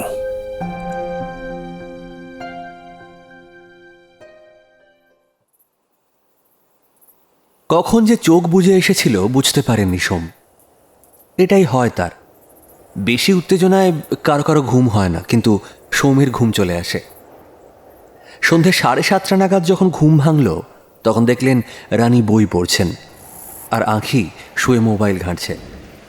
সোম বললেন, নেটওয়ার্ক এসেছে রে মোবাইলে? না বাবা, সেই থেকে এখনও নো নেটওয়ার্ক দেখিয়ে যাচ্ছে। খুব টায়ার্ড ছিলে তুমি, তাই না? কি ঘুমোলে! উফ। সোম উঠে বসলেন। শীত লাগছে, বাইরে বৃষ্টির জোর বেড়েছে। রাজনৈতিক নেতা নেত্রীদের কত সুবিধা বল, সমতলে ঝামেলা কই বাত নেই, হেলিকপ্টারে করে চলে যাও। সত্যি, আমাদের যদি একটা হেলিকপ্টার থাকতো। বেল বাজল। রানী উঠে দরজা খুলে দেখলেন হোটেলের বয় দাঁড়িয়ে আছে। বলল, খেতে ডাকছে। এখন এখন তো সবে 7:30 বাজে। তাড়াতাড়ি খেয়ে আবার ঘুমিয়ে পড়া যাবে। তাছাড়া এখন কাজের মধ্যে 2 খাই আর শুই। খেয়েই আসি চলো, এরপর শীত বাড়বে, তখন আর বেরোতেও ইচ্ছা করবে না। ঠিক আছে, চল। তিনজনে ডাইনিং রুমে গিয়ে বসলেন। অবিনাশবাবু সোমকে দেখে এগিয়ে এলেন। অবস্থা ভালো না, বুঝলেন? দার্জিলিং সাইডে খুব সমস্যা হচ্ছে। সোম রানীর দিকে তাকালেন। রানী খানিকটা হ্যাকাশে হলেন। দেখেছ, তখন থেকে তো শুনেই আসছো অবস্থা ভালো নয়। আচ্ছা, আপনার কতদিনের রসদ আছে? মানে যদি সব বন্ধ হয়ে যায়। ও সব ভয় পাবেন না, আর কিছু না হোক মাসখানেক আলু সেদ্ধ ভাত খেয়ে থাকবো না হয় সবাই। তা বটে। সমস্যা মিটলে সবারই মঙ্গল। আর ভালো লাগছে না। গরম গরম ভাত এলো, ধোঁয়া উঠছে, আলু সেদ্ধ, ডিম সেদ্ধ, মাখন। রানী খুশি হলেন। কি ভালো! ইস, ওই পাগলটা যে কি খাচ্ছে ওখানে, কে জানে। তুমি তোমার খাবারটা খাও না মা, কোথায় কোন পাগল কি খাচ্ছে দেখার কি দরকার? রানী সোমের দিকে তাকিয়ে হাসলেন। সোম ভাত মাখতে শুরু করলেন। কলকাতায় থাকলে এই সময় ডিনার করার কথা ভাবাও যেত না, অথচ এখন আর কোনো উপায় নেই, এখানেই খেতে হবে। আঁখি মোবাইল দেখতে দেখতে খাচ্ছিল। হঠাৎ 10-12 জন গুন্ডা ধরনের যুবক ডাইনিং রুমে প্রবেশ করল। সোম প্রস্তুত ছিলেন না। অবাক হয়ে দেখলেন তাদের মধ্যে রানাও আছে। এ কি, তুমি? আপনারা কারা? রানা পকেট থেকে রিভলভার বের করে অবিনাশবাবুর মাথায় ধরে ঠান্ডা গলায় বলল, একটা ফালতু কথা বললে না এখানেই লাশ পড়ে যাবে। আমাকে তুই চিনিস না। সোম উঠে পড়লেন, কড়া গলায় বললেন, এগুলো কি অসভ্যতা হচ্ছে রানা? হেড অফিস থেকে অর্ডার এসেছে স্যার, এখন তো পালন করতেই হবে। আপনার ফ্যামিলিকে আমরা নিয়ে যেতে এসেছি। ভাববেন না, বেশি ঝামেলা করব না, আদরেই রাখবো। আঁখি ভয়ে থরথর করে কাঁপছিল। রানীর অবস্থাও তথই বচ। আমাকে এই মুহূর্তে অর্ণব বা উজ্জ্বল বাবু যে কোনো একজনের সঙ্গে কথা বলাও, এক্ষুনি। বলাবো তো, যাতে ঠিক করে কথা বলেন, সব ঠিকঠাক বলেন, সে কারণেই তো ওদের নিয়ে যাচ্ছি স্যার। ভাববেন না, কোনো চিন্তা নেই, আমি নিজে দায়িত্বে নিয়ে যাচ্ছি তো। সে রিভলভারটা অবিনাশবাবুর মাথায় জোরে ঠেলে দিয়ে বলল, আর বেশি চালাকি করার চেষ্টা কেউ করবেন না আশা করি। বেল্টো, তোরা এই দুজনকে নিয়ে গাড়িতে ওঠ, আমি পড়ে যাচ্ছি। রানার দলবল রানী আর আঁখিকে নিয়ে ঘর থেকে বেরিয়ে গেল। অসহায় চোখে সোমসে দৃশ্য দেখলেন। ঘর ফাঁকা হয়ে গেলে রানা অবিনাশবাবুর কানের পাশ থেকে রিভলভারটা নামিয়ে বলল, হ্যাঁ বলছি স্যার, আজকে রাতটা একটু টেনশনে থাকুন কেমন? কাল সকালে হোটেল ব্লু ভিউর সামনে চলে আসবেন, ওখানেই কি করতে হবে না হবে সব বলে দেবো। ভালো করে ঘুমোবেন কিন্তু স্যার, আর কোনো চিন্তা করবেন না কেমন? আমি আছি তো নাকি? রানা হল থেকে বেরিয়ে গেল শীষ দিতে দিতে। রানী আর আঁখি দুজনের থালায় ভর্তি, কারো খাওয়া হয়ে ওঠেনি ভালো করে। বাইরে গাড়ি বেরিয়ে যাওয়ার শব্দ হলো। অবিনাশবাবু এতক্ষণ কথা বলতে পারছিলেন না, ঠান্ডা মেঝেতেই বসে পড়লেন। কোনো মতে বললেন, কি ভয়ঙ্কর, এরা কারা? সোম অবিনাশের দিকে তাকিয়ে কিছু বলতে গিয়েও চুপ করে রইলেন। কি করবেন এবার? মাথা কাজ করছে না কিছুতেই।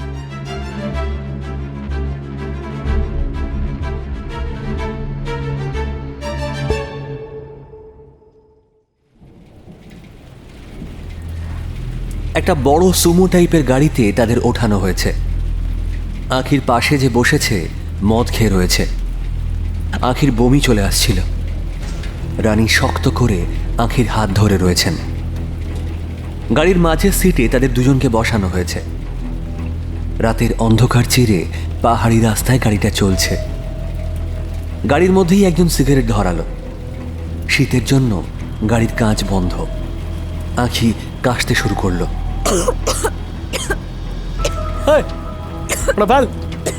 দেখছিস না মামুনির কষ্ট হচ্ছে। ছেলেটা সিগারেট ফেলে দিল।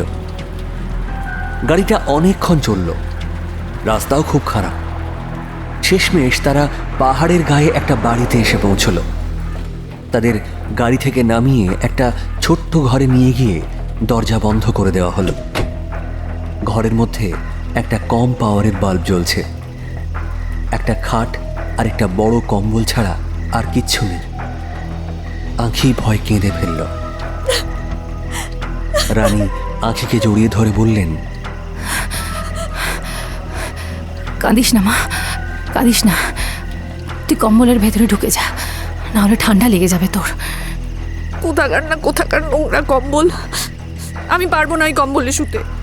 শোন, এখানে যা ঠান্ডা, তাতে আগে নিজেকে বাঁচাতে হবে। ওরা আমাদের তো ভালোভাবেই নিয়ে এসেছে বল, কোনো রকম অসভ্যতা মতো করেনি।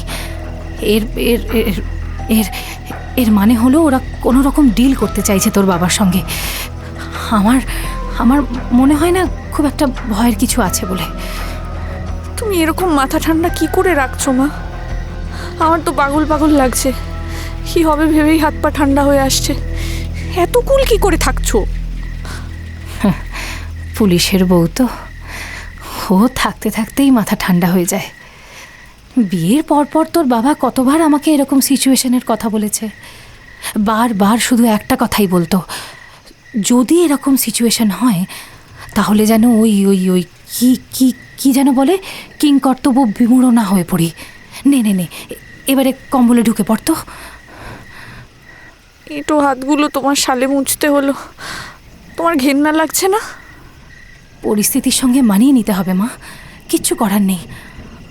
শালটা বাবা কিনে দিয়েছিল কাশ্মীর থেকে, তখন সবে আমাদের বিয়ে হয়েছে।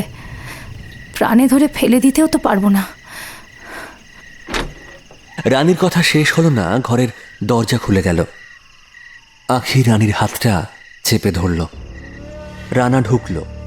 তার হাতে একটা জলের বোতল। রানীর দিকে বোতলটা এগিয়ে দিয়ে রানা বলল, কিছু মনে করবেন না বৌদি, বুঝতেই তো পারছেন কাজের জন্য এসব করতে হচ্ছে। তবে স্যার যদি দাদার কথা মতো কাজটা করে দেন, আমি নিজের হাতে আপনাদেরকে স্যারের হাতে তুলে দেব। রানার সুন্দর কথায় আখি অবাক হলো। এত সুন্দর করে কথা বলে, অথচ গুন্ডা। বাবা সকালে একে দেখা মাত্র গুম হয়ে গিয়েছিল। দেখুন, আপনার দাদা কিংবা আমার হাজব্যান্ডের মধ্যে কি কথা হয়েছে সেটা আমি জানি না, কিন্তু এখানে আমাকে কিংবা আমার মেয়েকে জড়ানোটা কি ঠিক হচ্ছে? কারো পরিবারকে নিয়ে কেন টানা হেঁচড়া হবে বলুন? দেখুন বৌদি, সবাই জানি ঠিক না, কিন্তু আমরা তো একটা চাকরের মতো না, যা অর্ডার হয় আমাদের করতেই হয়। দেখুন না, এই স্যার যদি এখন দাদার কথা মতো না চলেন, দাদা যদি আমাকে ফোন করে বলেন যে আপনাদের দুজনকে লাশটা খাঁদে ফেলে দিতে হবে, আমি তো তাই করব। আমি তো নিরুপায় না। এই তো ভোটের কিছুদিন আগে আপনাদেরই মতো মা মেয়ে, বুঝলেন, ভাটপাড়ায় আমার জিম্মায় ছিল। কত ভালো ব্যবহার করতাম, কথা বলতাম। একদিন দাদা ফোন করে অর্ডার দিল, আমি দুজনকে করে নিজের হাতে খুন করলাম। এসব আমার অভ্যেস, আমার কোনো অসুবিধা হয় না জানেন। আখি শিউরে উঠল রানার কথা শুনে। অস্বাভাবিক নিরুত্তাপ ভঙ্গিতে কিভাবে কথাটা বলে দিল রানা। রানী আখির হাতে চাপ দিলেন। রানার দিকে তাকিয়ে বললেন, কেন এভাবে আমাদের ভয় দেখাচ্ছেন বলুন তো? আপনি তো আমার ছোট ভাইয়ের বয়সী, এভাবে বলছেন কেন?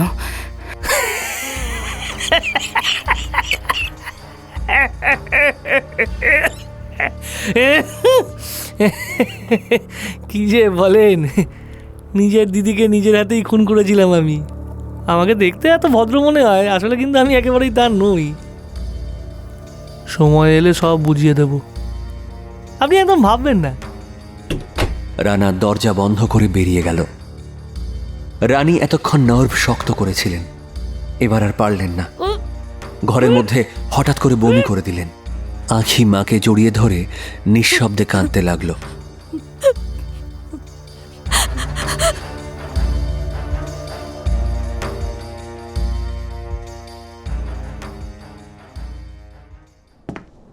সোম অন্ধকারের মধ্যে হাঁটছেন জোরে জোরে। তার পেছনে একটু দূরত্ব রেখে অবিনাশবাবুও হাঁটছেন। সোমের মাথা কাজ করছিল না। অবিনাশবাবু বললেন, স্যার স্যার আমার সঙ্গে লোকাল থানার পরিচয় আছে, যাবেন? সোম হাঁটতে হাঁটতে মোবাইলের দিকে তাকালেন। অস্থির লাগছিল তার। এখনও নেটওয়ার্ক ফিরে আসেনি। অবিনাশবাবুর কথার উত্তরে বললেন, কোনো লাভ নেই অবিনাশবাবু, কোনো লাভ নেই। এখানকার লোকাল থানার ক্ষমতা নেই রানার মতো ক্রিমিনালকে ধরে। ওকে আপনি চেনেন না বলে কথাটা বললেন। কিন্তু কিছু তো করতেই হবে স্যার। ওরা ওদের নিয়ে কোথায় চলে গেল কিছুই তো বোঝা গেল না। সোম গুম হয়ে হাঁটতে থাকলেন। পাহাড়ের ঢাল বেয়ে বেশ খানিকটা পথ নামার পরে মোবাইলে টাওয়ার এলো। সোম অর্ণব বোসকে ফোন করলেন। একবার রিং হতেই ফোন তুললেন অর্ণব বোস। আরে এই তো লাহিড়ি বাবু, আপনার ফোনের অপেক্ষাতেই ছিলাম। ফোনটা করতে ভারী দেরি করে দিলেন কিন্তু। দেরি হয়ে গেল না? আমার মেয়ে আর মিসেসকে তুলে নিয়ে যাওয়া হলো কেন? আপনিও জানেন কেন তুলে নিয়ে যাওয়া হয়েছে লাহিড়ি বাবু। মিছি মিছি ন্যাকা সাজছেন আপনি। কি বলতে চাইছেন আপনি?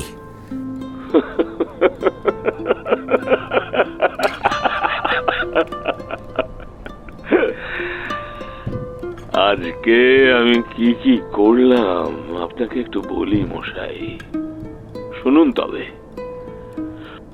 সকালে গেলাম বর্ধমান, সেখানে একটা 5-a-side ফুটবলের টুর্নামেন্টের উদ্বোধন করলাম। তারপর আবার গেলাম বীরভূম, সেখানে একটা স্কুলের মেয়েদের সাইকেল দেওয়ার প্রোগ্রাম ছিল। কচি কচি মেয়ে, বুঝলেন কিনা,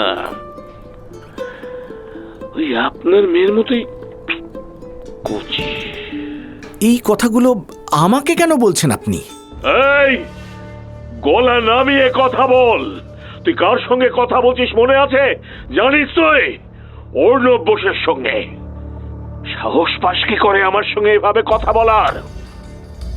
সোম আঙুল দিয়ে কপাল চেপে রাস্তাতেই বসে পড়ে বললেন, আপনি আপনি কি চাইছেন আমাকে বলবেন? জাস্ট কি চাইছেন আপনি? এই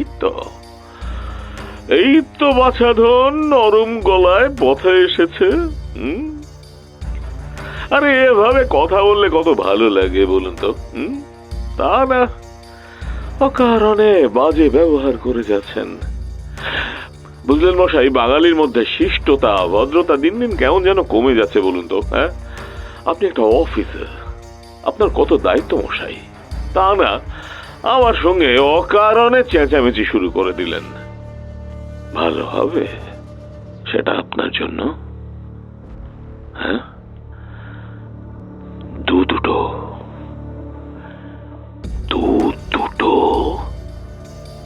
মেয়ে ছেলে আমার কাছে কত কিছু হয়ে যেতে পারে বলুন তো।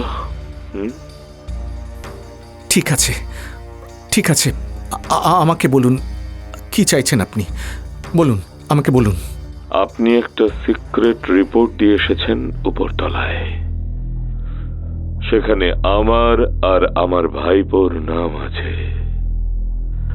এত সাহস আপনাকে কখন দিলাম বলুন তো? মনে পড়ছে না। সোম মাথায় হাত দিলেন। এই রিপোর্টটাও এরা দেখে ফেলেছে। ঠিক কাকে বিশ্বাস করে চাকরিটা করবেন? সোম কোনো মতে বললেন, ঠিক আছে, আমি সেটা উইথড্র করে দেব। তাহলেই হবে তো? তাহলে হবে। ব্যাস ব্যাস। আরে আপনার মতো ন্যাকা পুলিশ অফিসার সালা জীবনে আমি একটাও দেখিনি মশাই। তাহলে কি করে হয়ে যায়? হ্যাঁ, আপনি বলুন না, তাহলে হয়ে যাবে কি? হয়ে যাবে? না না, আমি বুঝতে পারছি না আপনি ঠিক কি বলতে চাইছেন।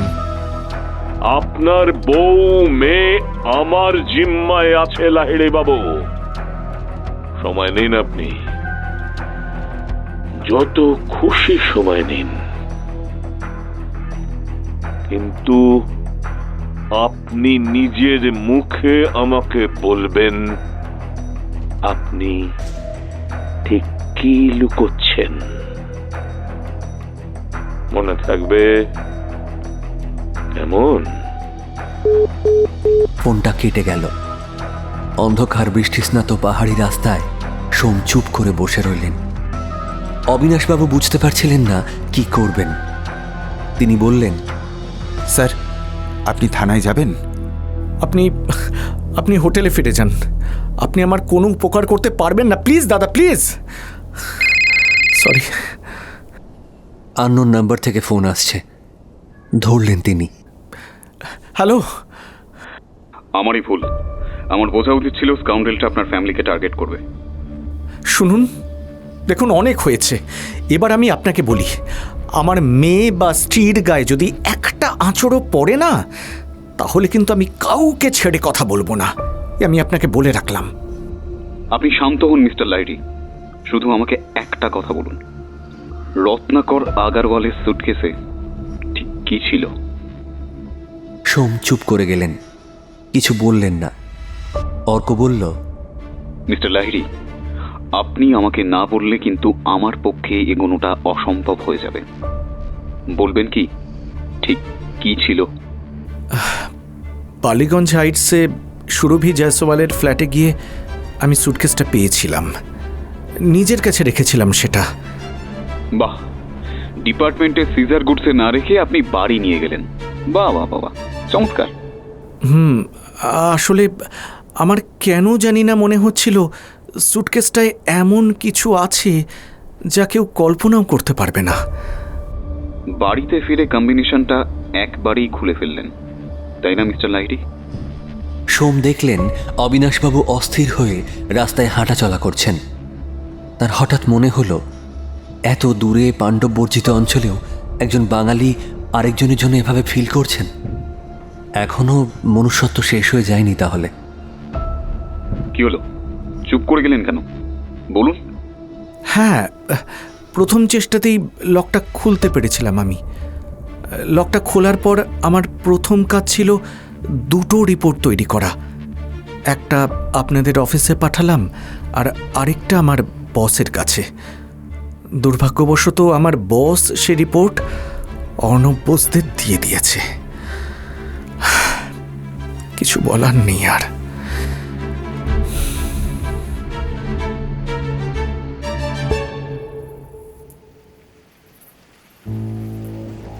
মাঝরাত, বৃষ্টি নেমেছে বাইরে, জল চুঁইয়ে পড়ছে ঘরের মধ্যে।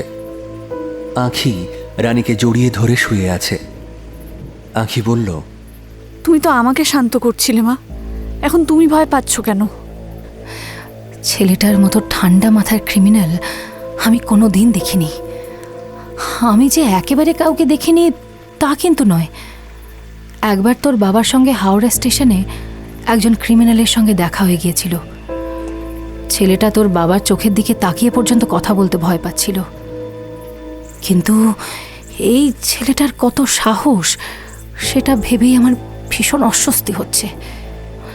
মানুষের উল্টোপাল্টা কথা বলতে তো ভয় পাওয়ার কথা, এর মধ্যে সেসব কিচ্ছু নেই। দরজার বাইরে থেকে হই হুল্লোড়ের শব্দ আসছে। মদ খেয়ে জোরে গালাগালি করছে ছেলেগুলো। রানী কুঁকড়ে গিয়ে বললেন, ইস, কি নোংরা মানুষ এরা। আঁখি রানীর মাথায় হাত বুলিয়ে দিয়ে বলল, তুমি একটু ঘুমানোর চেষ্টা করো তো, এসব শুনতে হবে না তোমায়। কি করে ঘুমাই বলতো? এরকম পরিবেশে ঘুম আসে? তোর বাবা কি করছে কে জানে, রেগে মেগে গিয়ে উল্টো পাল্টা কিছু না করে বসে আবার। আমার কেমন যেন দম বন্ধ হয়ে আসছে। কি কুক্ষণে যে সিকিমে আসতে জোর করলাম। উফ, এর থেকে কলকাতাতেই থাকলে ভালো হতো। আঁখি উঠে জলের বোতল দিল মাকে। মেঝে থেকে বমির গন্ধ উঠছে, নারকীয় পরিবেশ হয়ে উঠেছে। আঁখি হঠাৎ করে দরজায় ধাক্কা দিল। কি করছিস? দরজা খুলল। রানা বলল, কি হয়েছে? দরজা খুলতেই বাইরে থেকে সিগারেট আর মদের একটা বাজে গন্ধ ঘরে ঝাপটা মারল। আঁখি শক্ত হবার চেষ্টা করল। একটা ঘর মোছার কিছু একটা পাওয়া যাবে? আমার মা বমি করে ফেলেছে। বাহ, কাপড়ে চোপড়ে হয়ে যাচ্ছে একেবারে দেখছি। খুব ভালো, ইয়ে ডর আচ্ছা হে। সুগেন, সুগেন, এটা মুছে দে। কাকে মুছবো গুরু? মামুনিকে? আবার হাসি রোল উঠল। আঁখির কান্না পেয়ে গেল। এরকম অপমানিত সে কোনোদিন হয়নি। মানুষ এত খারাপ হয় কেন? তাদের কলেজেও তো ছেলেরা মেয়েরা গালাগালি করে, কিন্তু তাদের গালাগালির মধ্যে একটা ভালোবাসা থাকে। এদের চাউনি, কথাবার্তা সব কিছুই যেন গায়ে গরম তেলের ছিটে দিয়ে দিচ্ছে। রানা একটা গামছা তার দিকে এগিয়ে দিয়ে বলল, আরে মুছে নিন। আপনার বাবা আমাদের কথা না শুনলে পরে আপনাকে আমরা সবাই মিলে মুছবো, একদম চেটে চেটে মুছবো, কথা দিলাম। এরকম ওয়েদারে রানা তার গোটা শরীরটা মেপে নিল। বাকিদের দিকে না তাকালেও আখির মনে হচ্ছিল সে গুটিয়ে যাচ্ছে। প্রবল অস্বস্তি হচ্ছিল তার। একজন বলে উঠল, গুরু আমি কিন্তু মাটাকে নেব, কচি বচি আমার পোষায় না। আঁখি দরজা বন্ধ করে দিল। তার দু চোখ বেয়ে জলের ধারা নেমেছে। রানী ক্লান্ত গলায় বললেন, কেন দরজাটা খুলতে গেলি বলতো? থাকতো গন্ধটা। বাবা যদি আমাদের আর খুঁজে না পায় তাহলে দরজা বন্ধ করেই বা কি হবে মা? ওরা আমাদের ছিঁড়ে খাবে। চিন্তা করিস না, যেটাই হোক না কেন তোর বাবা তাহলে এদের কাউকে বাঁচিয়ে রাখবে না। আঁখি খাটের ওপর বসল। ভীষণ অসহায় লাগছিল তার। এরাও তো মানুষ, তাহলে এত খারাপ কেন? প্রতিটা ধরনের খবর দেখার সময় শিউরে উঠত সে। এখন মনে হচ্ছিল এরা চোখ দিয়েই তার ধর্ষণ করছে। অপরাধী হতে হলেই মেয়েদের নষ্ট করতে হবে কেন? সে ঘরের চারপাশ দেখল, কিচ্ছু নেই। হতাশ হলো সে। উবু হয়ে বসল। রানী বললেন, কি করছিস? আঁখি খাটের তলায় হাত বাড়িয়ে খুঁজছিল। গেরস্থালি জিনিসপত্রে ভর্তি। বেশ খানিকটা খোঁজার পর সে একটা ছুরি খুঁজে পেল। চোখ দুটো জ্বলে উঠল তার। ছুরিটা আগের জায়গাতেই রেখে খাটে উঠে বসে বলল, কিছু না, তুমি শো, আমি জেগে থাকি।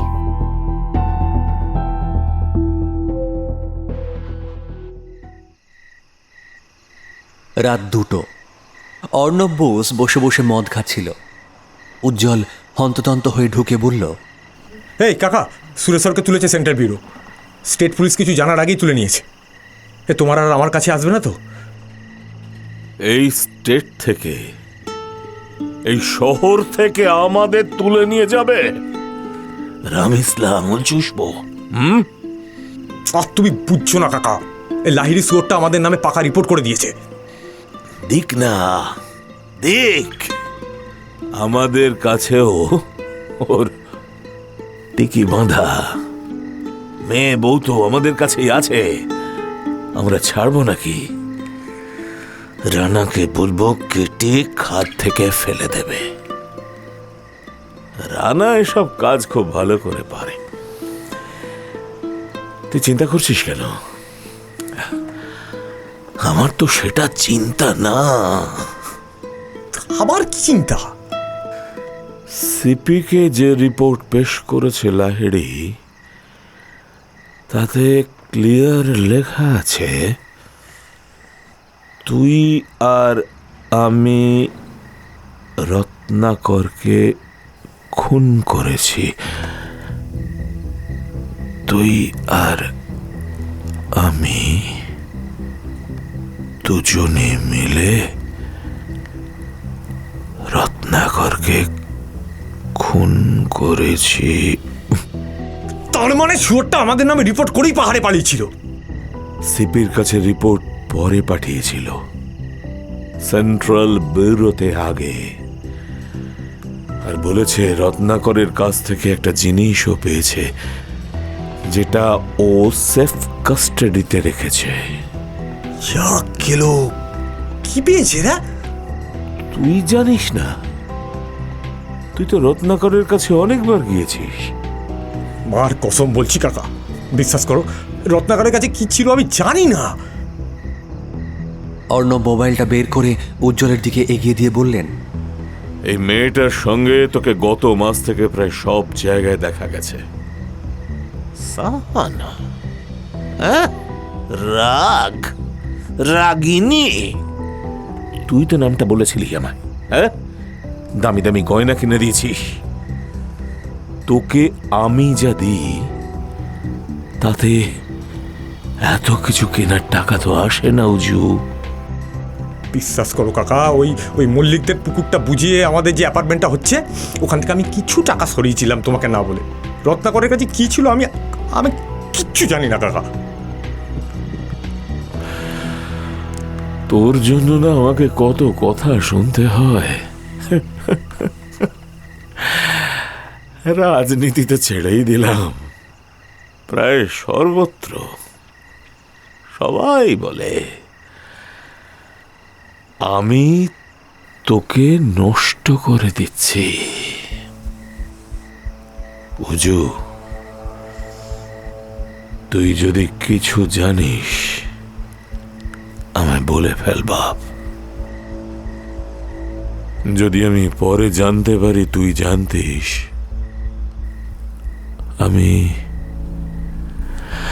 আমি দুঃখ পাবো ঠিকই,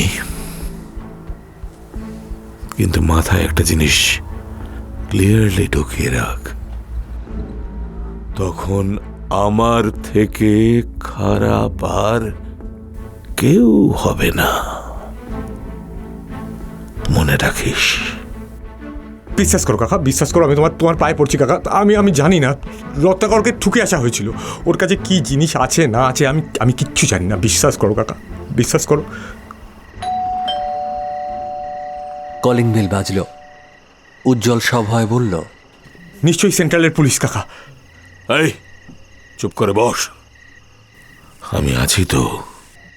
অর্ণব বসে সিকিউরিটি এসে বলল, 10 জন লোক এসেছে, আপনাকে খুঁজছে। নিয়ে এসো। আমি ভেতরের ঘরে যাই। এখানে বসে থাক চুপ করে। উজ্জ্বল দরদর করে ঘামছিল। অর্ণবের পায়ের কাছ থেকে উঠে সোফায় বসল।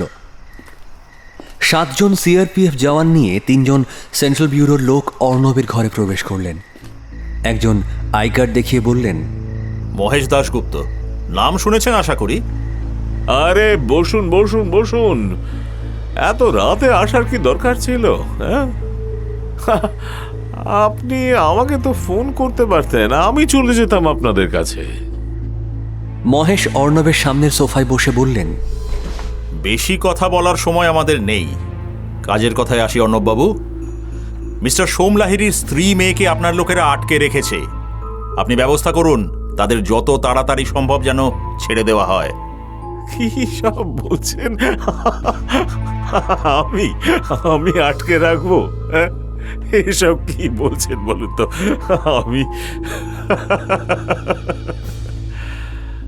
আমি জানি আপনি এই কথাই বলবেন। ঠিক আছে, আপাতত আপনার ভাইপোকে আমরা নিয়ে যাচ্ছি, সময় হলে আপনাকেও নিতে আসবো, কথা দিলাম। কি বলছে কাকা? লোক ডাকবো? হ্যাঁ, কি বলছিস সুজু? হ্যাঁ, কি বলছিস? আরে লোক কেন ডাকবি? আরে যা যা, তুই ওনাদের সঙ্গে যা যা। তাতে যদি সোমলাহিড়ির মেয়ে বউকে ওরা উদ্ধার করতে পারেন তাহলে তো ভালোই হবে। যা যা, তাই না দাশগুপ্ত বাবু?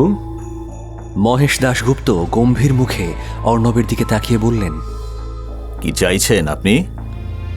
চাওয়াটা আমার একার কেন হবে মহেশ বাবু? উভয় পক্ষের যাতে লাভ হয়, যাতে সাপ মরে আর ওই যে লাঠিও না ভাঙে, সেটা চাওয়া কি অপরাধ? হ্যাঁ, আপনি আমার ভাইপোকে তুলবেন, রাজ্য জুড়ে ঝামেলা শুরু হবে, 2-10টা লোক মরবে, ভালো লাগবে? লাগবে ভালো? আইন শৃঙ্খলা নিয়ে ঝামেলায় পড়ে যাবে তো সবাই। We have enough proof against you too.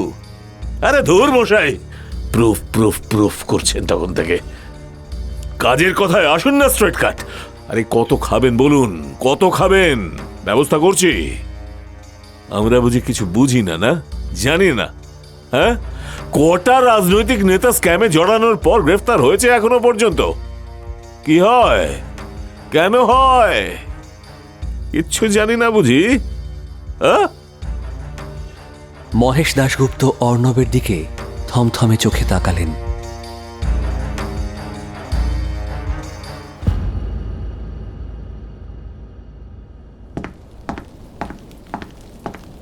সোম অস্থির হয়ে পায়চারি করছিলেন। অবিনাশবাবু অসহায়ের মতো দাঁড়িয়ে আছেন। হালকা বৃষ্টি হচ্ছে, জাঁকিয়ে শীত পড়েছে। সোম বললেন, আপনি আপনি হোটেলে ফিরে যান অবিনাশবাবু, আমি দেখে নেব, কিছু না কিছু একটা ব্যবস্থা হবে। দেখুন, আপনাকে এভাবে একা ফেলে আমি কি করে যাই বলুন তো? আমি ফিরবো, হোটেলে ফিরবো। আপনি যান, আপনি চলে যান, ফিরে যান আপনি। অবিনাশবাবু কয়েক সেকেন্ড দুঃখিত মুখে দাঁড়িয়ে থেকে হোটেলের দিকে হাঁটতে শুরু করলেন। সোম ভেজা রাস্তাতেই বসে পড়লেন। সুরভি জয়সওয়ালের কাছে যেদিন গেছিলেন, হঠাৎ করে সেদিনকার কথা মনে পড়ে গেল। বালিগঞ্জ হাইটসে সুরভি একাই থাকেন। কলিং বেল বাজানোর পর যখন দরজা খুললেন, সোম দেখলেন যেন বিষাদের প্রতিমূর্তি। সাদা শাড়ি পরেছিলেন। সুরভি মাঝ বয়সে এসেও অপূর্ব সুন্দরী।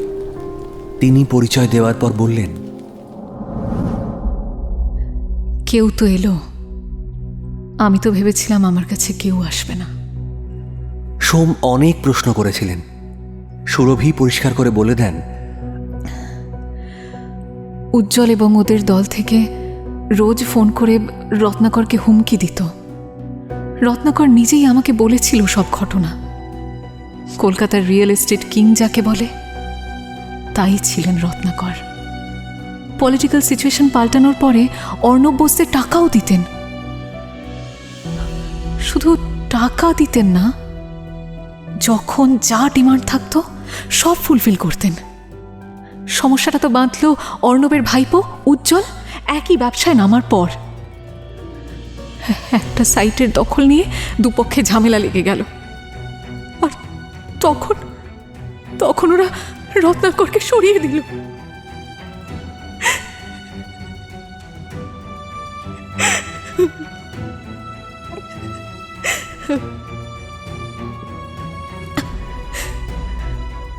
রত্নাকর বিবাহিত, জানেন স্যার। আমি তার সাথে থাকি বলে আমার পরিবার আমার মুখও দেখে না, তাড়িয়ে দিয়েছে বাড়ি থেকে। আর ওর বাড়ির লোকজন আমাকে দেখতে পারে না। তবে একটা কথা স্যার, জানি না আপনার কোনো কাজে লাগবে কিনা, খুন হওয়ার ঠিক 2 দিন আগে রত্নাকর আমাকে একটা সুটকেস দিয়ে বলেছিল, ওর যদি কিছু হয় তাহলে সুটকেসটা যেন আমার কাছেই রাখি। এখন আমার খুব ভয় করছে, জানেন।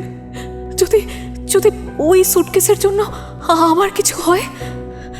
রত্নাকরের ছেলেরা কিন্তু দেখতে নিরীহ, আদতে ওরা খুব খুব ভয়ঙ্কর। আমার কাছেও হুমকি আসা শুরু করেছে, ফ্ল্যাটটা ছেড়ে দেওয়ার জন্য চাপ আসতে শুরু করেছে। আপনি বলুন তো, আমি এবার কি করব, কোথায় যাব, আমার কি হবে স্যার? এবার আমার তো আর কোথাও যাওয়ার নেই।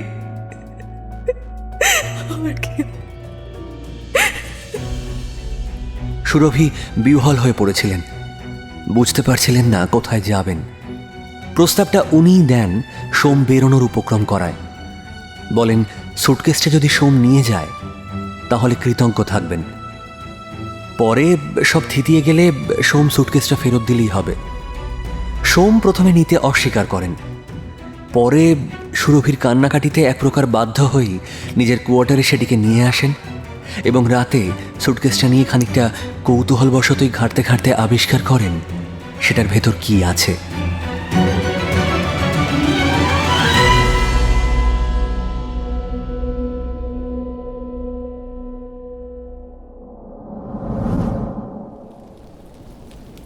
দু হাতে চোখ ঢেকে সোম বসেছিলেন। আঁখি আর রানীর কথা মনে পড়ছিল বারবার। গোটা চাকরি জীবনে এতটা অসহায় তিনি কোনো দিন বোধ করেননি।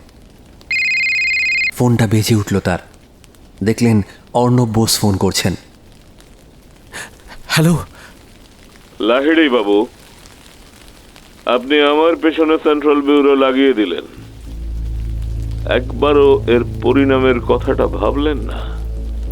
সোমের হার্টবিট বেড়ে যাচ্ছিল। বললেন, আমি আমি আপনাকে কথা দিচ্ছি, আমি আলাদা একটা রিপোর্ট সাবমিট করব। আপনাদের নাম কিছুতেই থাকবে না। আপনি আপনি প্লিজ ওদের রিলিজের ব্যবস্থা করুন, প্লিজ প্লিজ প্লিজ। ইয়ার কি মারছেন? এটা কি বাচ্চাদের খেলা পেয়েছেন মশাই যে থু থুকি বলবেন আর হয়ে যাবে? শুনুন, আমার সামনে ব্যুরোর লোক বসে আছে, কত টাকা আরো খরচা যাবে আমার।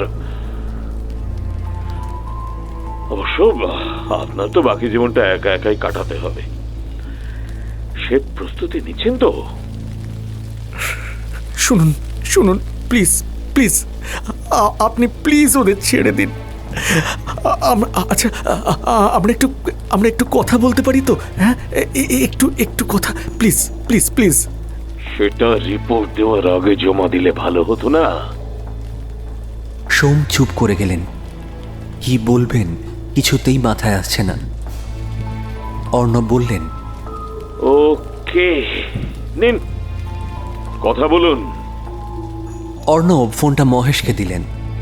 মহেশ বললেন, মিস্টার লাহিড়ী, সায়নের সঙ্গে আমাদের কথা হয়েছে। আপনার ওয়াইফ এবং মেয়েকে যে তুলে নিয়ে যাওয়া হয়েছে আমি জানি। আপনি আমাদের সঙ্গে একটু কোঅপারেট করুন।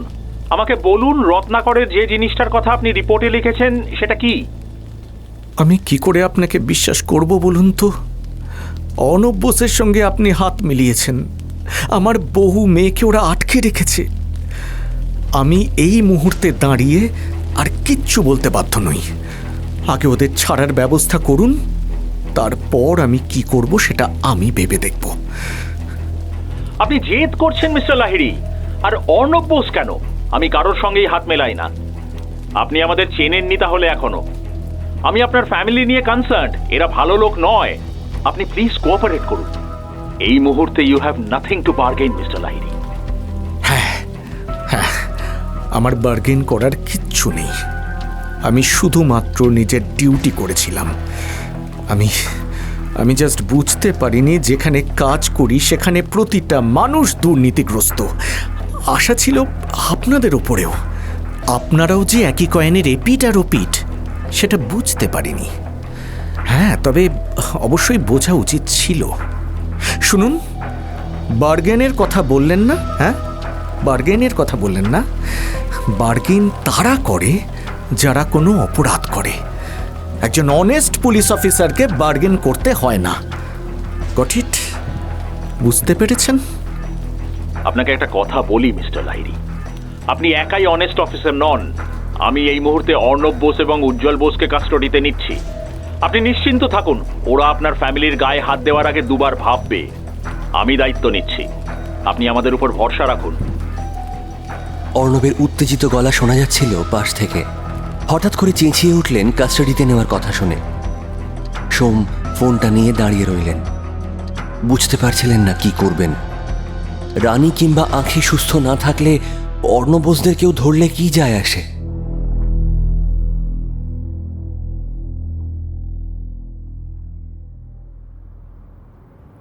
অর্ণব এবং উজ্জ্বল বোসকে গাড়িতে ওঠানো হয়েছে। মহেশ গাড়িতে উঠতেই অর্ণব বললেন, এই যে মাঝরাতে তুলে নিয়ে যাচ্ছেন তো, কাল আমার পার্টির লোকেরা যখন ধরবে তখন বুঝবেন। পালিয়ে বাঁচতে পারবেন তো আপনি? বাঁচতে পারবেন? গাড়ি স্টার্ট নিল। মহেশ সিগারেট ধরিয়ে বললেন, আপনি যা খুশি করতে পারেন, আমার কিচ্ছু বলার নেই। শুধু মনে রাখবেন, সলিড প্রমাণ না থাকলে আমি ধরতাম না। The game is over mister Bose. আরে সেন্ট্রালের লোক এভাবে বিনা ওয়ারেন্টে ধরতে পারে নাকি মশাই? ইয়ার কি হচ্ছে? কি পারে না পারে সেটা ভালো করে আপনাকে আমি বুঝিয়ে দেব, আপনি একদম চিন্তা করবেন না। উজ্জ্বল মাথা নিচু করে বসেছিল। সে খানিকটা ভয় পেয়েছে দেখে বোঝাই যাচ্ছে। আপনি জানেন না মশাই, জানেন না আমার কত পাওয়ার, জানেন না এখনো? কি হবে জেনে? আদতে তো কাপুরুষ আপনি। সত্যিকারের ক্ষমতাবান লোকেরা মেয়ে মানুষদের নিয়ে সদা করে না বোসবাবু। এই এই মুখ সামলে কথা বলুন। কার সঙ্গে কথা বলছেন জানেন? মহেশ ড্রাইভারকে বললেন, এই গাড়িটা থামাও। গাড়িটা দাঁড়ালো। একটু নামবেন বোসবাবু? কেন? আহা, নামুন না। অর্ণব নামলেন। মহেশ অর্ণবের নাক মেঁচিয়ে একটা জোরে ঘুষি মারলেন। অর্ণব ছিটকে পড়লেন মাটিতে। মহেশ অর্ণবের জামার কলার ধরে মাটি থেকে তুলে গাড়ির ভেতর ঢুকিয়ে দিয়ে বললেন, এবার আপনি বুঝলেন কার সঙ্গে কথা বলছিলেন মিস্টার বোস? অর্ণবের নাক দিয়ে গড়িয়ে রক্ত পড়ছিল। তিনি নাকে হাত দিতে হাতে রক্ত লাগল। সেই রক্ত দেখে তিনি হতবাক হয়ে গেলেন। উজ্জ্বল বলল, কাকা, তোমার লেগেছে? তোমাকে ঠাসি একটা চর মারবো জানোয়ার ছেলে। শুধু মেয়েবাজি না, হ্যাঁ? এই কি দরকার ছিল? কি দরকার ছিল এসব ব্যবসায় নামার? আচ্ছা খাসা জীবনটা আমার তোর জন্য নষ্ট হয়ে গেল সালা। গলা নামিয়ে কথা বলুন। হ্যাঁ স্যার, সরি স্যার। মহেশ হাসলেন। ফোন বের করে নাম্বার ডায়াল করলেন। ও প্রান্ত একবার রিং হতেই ফোন ধরল। হ্যাঁ স্যার। সায়ন, লোকেট করা গেছে রাস্কেলগুলোকে? হ্যাঁ স্যার, লোকেশনে এসে গেছি। শোনো, আমার মেইন জানোয়ারটাকে জ্যান্ত চাই, যে অর্ণব বোসদের এগেইনস্টে রাজ সাক্ষী দেবে। আন্ডারস্টুড? Yes sir. ব্যাপারটা মিটলে জানাবে। Sure sir. ফোন কাটলেন মহেশ। অর্ণব মিনমিনে গলায় বললেন, শুনুন না মহেশবাবু। বলুন। ওই একটু আলাদা কথা ছিল আর কি। এই একটু দাঁড়াও তো। এই তোমরা একটু নামো, আমি ডেকে নেব। উজ্জ্বল আর অর্ণব ছাড়া সবাই নেমে গেল। হ্যাঁ বলুন।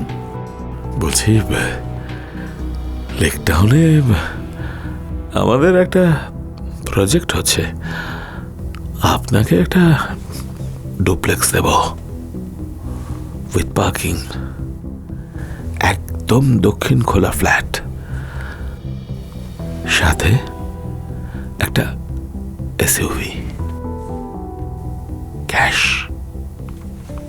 1 crore। আপনার একটা ঘুষিতে শিক্ষা হয়নি না? নাকি এবারের ঘুষিটা ভাইপোকে মারতে হবে? এই এই এই, আমি কিছু বলিনি, আমি কিছু বলিনি। আমাকে কেন মারবেন?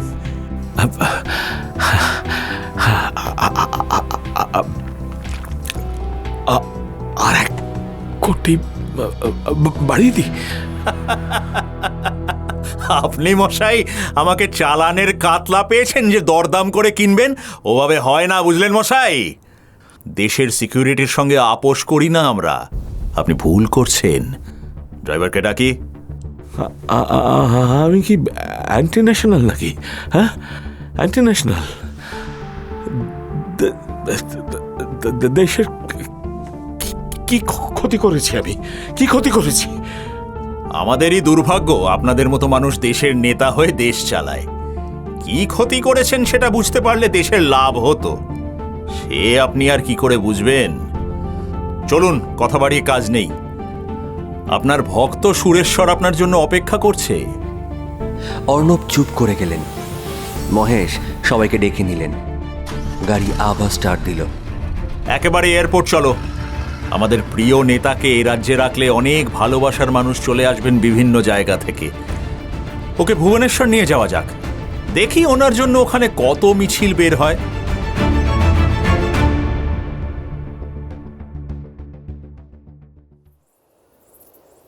শেষ রাত। কাঁদতে কাঁদতে আখির ঘুম মতো এসেছিল। বাইরের ঘরে হঠাৎ করেই চিৎকার চেঁচামেচি শুরু হয়ে গেল। আখি খাটের নিচ থেকে ছুরিটা নিয়ে তৈরি হলো। সে ঠিকই করে ফেলল, কেউ এলে আগে তাকে মারবে, সে না মরলে নিজেকে শেষ করে দেবে। রানী ঘুমোচ্ছিলেন। রানীর ঘুম গাঢ়, ক্লান্তিও ছিল। একটা সময় বাইরের চিৎকার থামল, দরজায় ধাক্কা পড়ল। আখি ছুরিটা নিয়ে বলল, কে?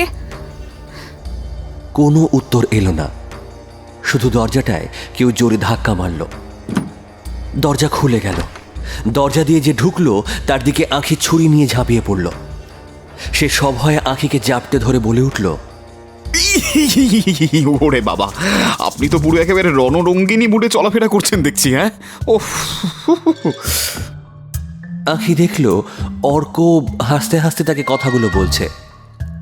সে আকাশ থেকে পড়ল, অর্ককে ছিটকে সরিয়ে দিয়ে বলল, আপনি আপনি এখানে কি করছেন? এই তো দেখুন, দেখুন কি করছি, দেখুন। দরজা দিয়ে বাইরের দিকে দেখালো অর্ক। আখি দেখল রানা মাটিতে শুয়ে কাতরাচ্ছে। সে চোখ বড় বড় করে অর্কর দিকে তাকিয়ে বলল, আপনি করেছেন? কিভাবে করলেন? মানে আপনি এখানে কি করে এলেন? আমি তো কিছুই বুঝতে পারছি না। আপনি উত্তরে গেছিলেন না? মাকে ডেকে দিন, আপাতত বাবার কাছে ফিরবেন তো নাকি? পৃথিবীতে আপনার মা দেখছি সবচেয়ে সুখী মহিলা। দুনিয়া চুলোয় যাক, উনি কি সুন্দর নাক ডেকে ঘুমাচ্ছেন। কি করে পারেন বলুন তো? শুনুন, আমার মাকে নিয়ে একটাও বাজে কথা বলবেন না। কেন? তাহলে কি করবেন? এই ছুরিটা দিয়ে মারবেন? ছুরিটার যা ছিঁড়ি দেখছি, একটা শশাও কাটা যাবে না। তবে হ্যাঁ, এটা দিয়ে মারলে সেপটিক হয়ে মরে যাওয়ার প্রবল চান্স আছে, মানতেই হবে। আপনি তো মেয়ে নন, আপনি ছেলে। একটা মেয়েকে ঠিক কোন কোন সমস্যার মধ্যে দিয়ে যেতে হয় তা আপনি বুঝবেন কেন? নিজে তো একা একা উত্তরে গিয়ে বসেছিলেন, এখানে কোত্থেকে এলেন সেটাই বুঝতে পারলাম না। এই তো ওখান দিয়ে যাচ্ছিলাম, দেখলাম একটা বাড়িতে কয়েকটা উল্টো পাল্টা লোক আপনাকে একেবারে আটকে রেখে দিয়েছে। আমি একেবারে হিরোর মতো এন্ট্রি নিয়ে সবকটাকে ঘ্যাচাং ফু করে দিলাম। আপনার সঙ্গে কথা বলাই বৃথা, ভীষণ ফালতু বকেন আপনি। ও তাই? তাহলে দেখুন তো, এনার সঙ্গে কথা বলা যাবে নাকি? ইনি একা হাতেই ৩-৪ জনকে কাইল করে দিলেন। এই বয়সেও যা ক্ষমতা দেখালেন, মানতে হবে, সত্যি বলছি। ও সোমবাবু, কই আসুন। আখি অবাক চোখে দেখল বাবাকে। ঘাম ঝরছে, অথচ মুখে সেই হাসিটা। সে কেঁদে ফেলল, ছুটে গিয়ে বাবাকে জড়িয়ে ধরল।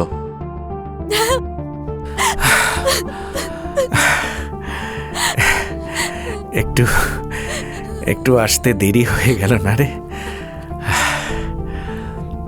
আমি জানতাম তুমি হাসবেই। তুমি জানো এই জানোয়ারটা আমায় কি বলেছে? আখি রানার দিকে আঙুল দিয়ে দেখালো। রানা মেঝেতে শুয়ে কাতরাচ্ছিল। তার শাগরেদদের অবস্থাও তথৈবচ। স্থানীয় আর্মি ক্যাম্প থেকে জওয়ানদের নিয়ে এসে সবাইকে যথেচ্ছ উত্তম মধ্যম দেওয়া হয়েছে। সোম মেঝেতে ঝুঁকে রানার কলার ধরলেন। কিরে রানা, হ্যাঁ, তোরা নিজেদেরকে খুব শক্তিশালী ভাবিস তাই না রে? হ্যাঁ, পুলিশ কি জিনিস আজকে বুঝলি তো? হ্যাঁ, ঠিক আধ ঘন্টায় তোদের লোকেশন ট্রেস করে লোকাল আর্মি ক্যাম্প থেকে জওয়ানদের নিয়ে এসে তোদের ধরা হয়েছে। বল দেখি, হ্যাঁ বল দেখি, এবার কি করি তোদের নিয়ে? বল বল বল বল, হ্যাঁ বল। দাদা জানলে আপনাকে ছেড়ে দেবে না, জানেন তো? সোম রানার কলারটা ছেড়ে রানার পেটে জোরে একটা লাথি কষালেন। জানোয়ারগুলো এখনো বুঝে উঠতে পারলো না দুটো জিনিস, জাস্ট দুটো জিনিস। এক, নাম্বার 1, পুলিশ চাইলে সব কিছু করতে পারে, আর তুই তুই হচ্ছে পুলিশের থেকে বড় গুন্ডা আর কেউ হতে পারে না, বুঝেছিস? হ্যাঁ, ঠিক বলেছেন, 100-এ 100। থামুন, আমি বুঝেছি। বাবা এসেছিল বলেই এদের কাবু করা গেছে। আপনি খামোখা ফুটেজ খাচ্ছেন কেন? ইয়ে মানে তা ঠিক, এক্সট্রিমলি সরি। কি হলো বাবা, হাসলে কেন? কিছু না, এমনি। চ ফেরা যাক। না মানে ইনি কোত্থেকে এলেন আমি কি জানতে পারি? আরে সেরকম কিছু না, রাস্তায় দেখা হয়ে গেল, নিয়ে এসেছি। রে, তুই মাকে তুলবি নাকি? ভদ্রমহিলার কি ফেরার কোনো ইচ্ছেই নেই নাকি? কি হচ্ছে আঁখি ঠিক বুঝতে পারছিল না। সে খাটের কাছে গিয়ে রানীকে ঠেলে তুলল। রানী আতঙ্কের মধ্যেই ঘুমিয়ে পড়েছিলেন। আঁখি ডাকতেই কেঁপে উঠলেন। সোম রানীর কাছে গিয়ে বসে রানীর হাত চেপে ধরে বললেন, ভয় পেও না, আর ভয় পেও না, আমি এসে গেছি তো, এই যে এসে গেছি।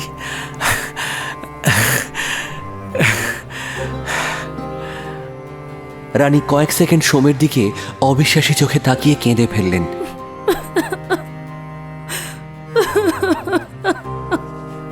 সোম রানীকে জড়িয়ে ধরে চুপ করে বসে রইলেন।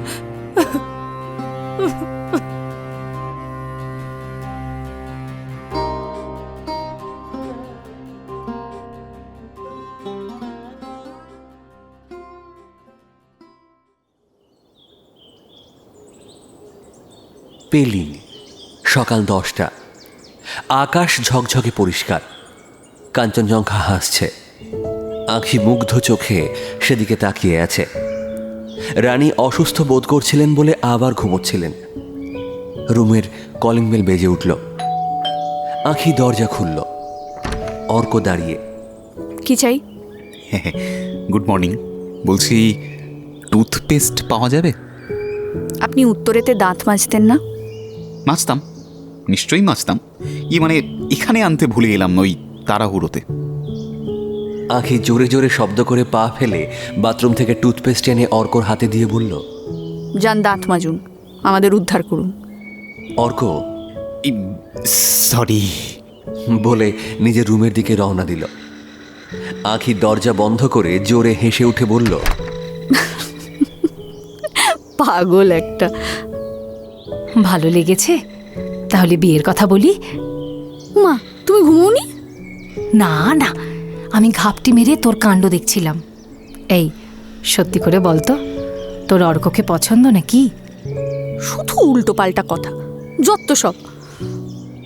রানী ফিকফিক করে হাসতে লাগলেন।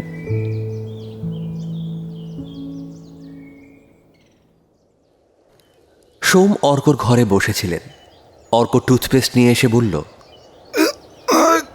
দাঁড়ান, দাঁতটা মেজে নিয়ে একেবারে।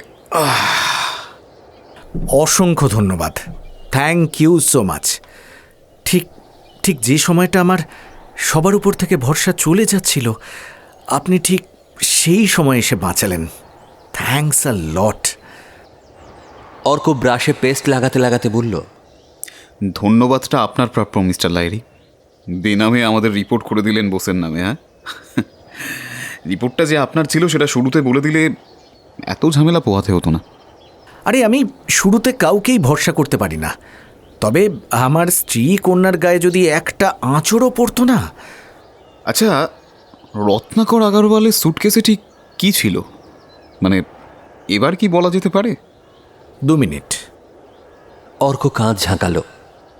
সোম বেরিয়ে গেলেন রুম থেকে। কিছুক্ষণ পরে একটা ছোট্ট ব্রিফকেস নিয়ে রুমে ঢুকে দরজা বন্ধ করলেন। আপনি এটা নিয়ে ঘুরছেন? সোম কম্বিনেশন লকটা দিয়ে ব্রিফকেসটা খুলে হেসে বললেন, কোথায় রাখবো বলুন তো? মুঘল আমলের 50টা দুষ্প্রাপ্য আশরাফি কার কাছে দেব?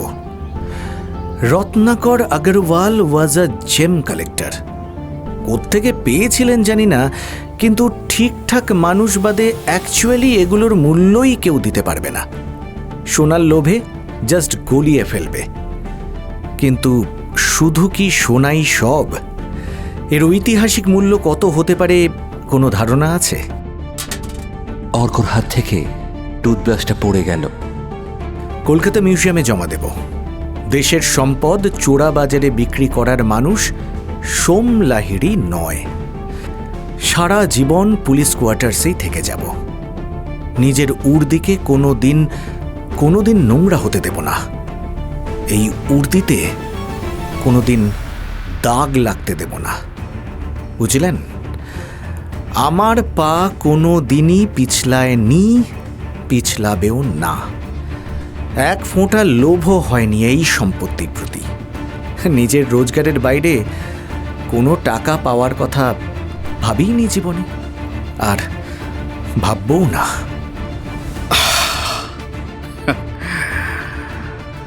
মিস্টার লাহিড়ী, আশীর্বাদ করুন যেন আপনার মতো হবার চেষ্টা করতে পারি সারাটা জীবন। মর্নিং শোজ দ্য ডে, নিশ্চয়ই হবে।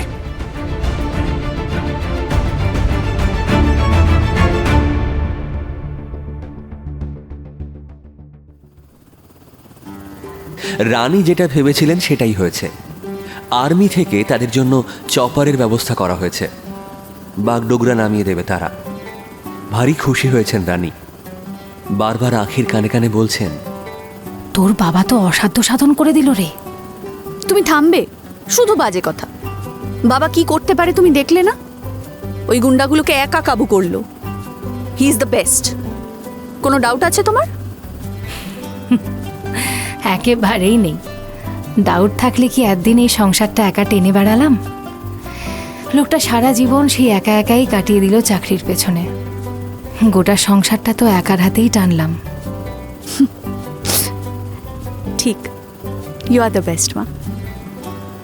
অর্ক কাঁদো কাঁদো মুখে কোত্থেকে এসে রানীকে বলল, এই জন্য পুলিশের সঙ্গে কোথাও যেতে নেই, বুঝলেন?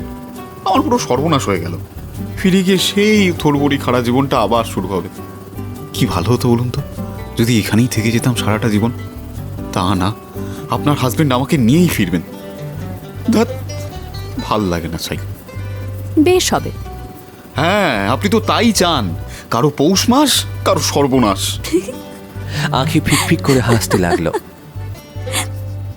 একটা বড় ঝগড়া করতে হবে অর্কর সাথে, ভীষণ বড় ঝগড়া। অনেকক্ষণ ধরে সেই ঝগড়া চলবে, চলতেই থাকবে। তারপর এক সময় ঝগড়াটা শেষ হবে। তারপর আঁখি জিভ কাটল। এসব কি ভাবছে সে? অন্য কিছু তো মাথাতেও আসছে না। এসব কি হচ্ছে? না, ঝগড়াটা করতেই হবে। একদম তুমুল ঝগড়া করতে হবে। কি বিষয় নিয়ে শুরু করা যায় সেটাই মন দিয়ে ভাবতে শুরু করলো সে।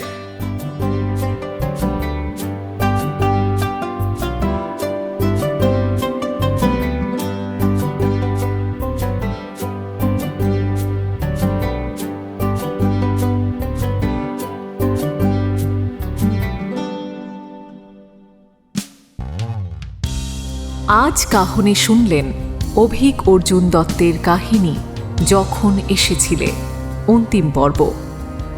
গল্পটা যদি আপনাদের ভালো লেগে থাকে তাহলে গল্পতে একটা লাইক এবং কাহনে একটা সাবস্ক্রাইব করার পাশাপাশি কমেন্ট সেকশনের পাশে থাকা হাইপ অপশনে ক্লিক করে দেবেন কাইন্ডলি। আঁখির ভূমিকায় ছিলেন সুরঙ্গনা বন্দ্যোপাধ্যায়, অর্কর চরিত্রে সুভাষ। এছাড়াও বিভিন্ন চরিত্রে ছিলেন সোমক দিতিপ্রিয়া, সুদীপ্ত কৃষ্ণময়, রূপন অনির্বাণ সৌমিক, উদ্ভাস রৌনক বুবাই, দেবাঞ্জন, ভিকি ইন্দ্রনীল এবং আমি অপরূপা। গল্প পাঠে, আবহ ও সমগ্র পরিচালনায় RJ অর্ণব। গল্পটা কেমন লাগলো কমেন্টে অবশ্যই জানাবেন। কিন্তু বছরের শেষ গল্প বলে কথা, আপনাদের কমেন্টের অপেক্ষায় থাকবো আমরা।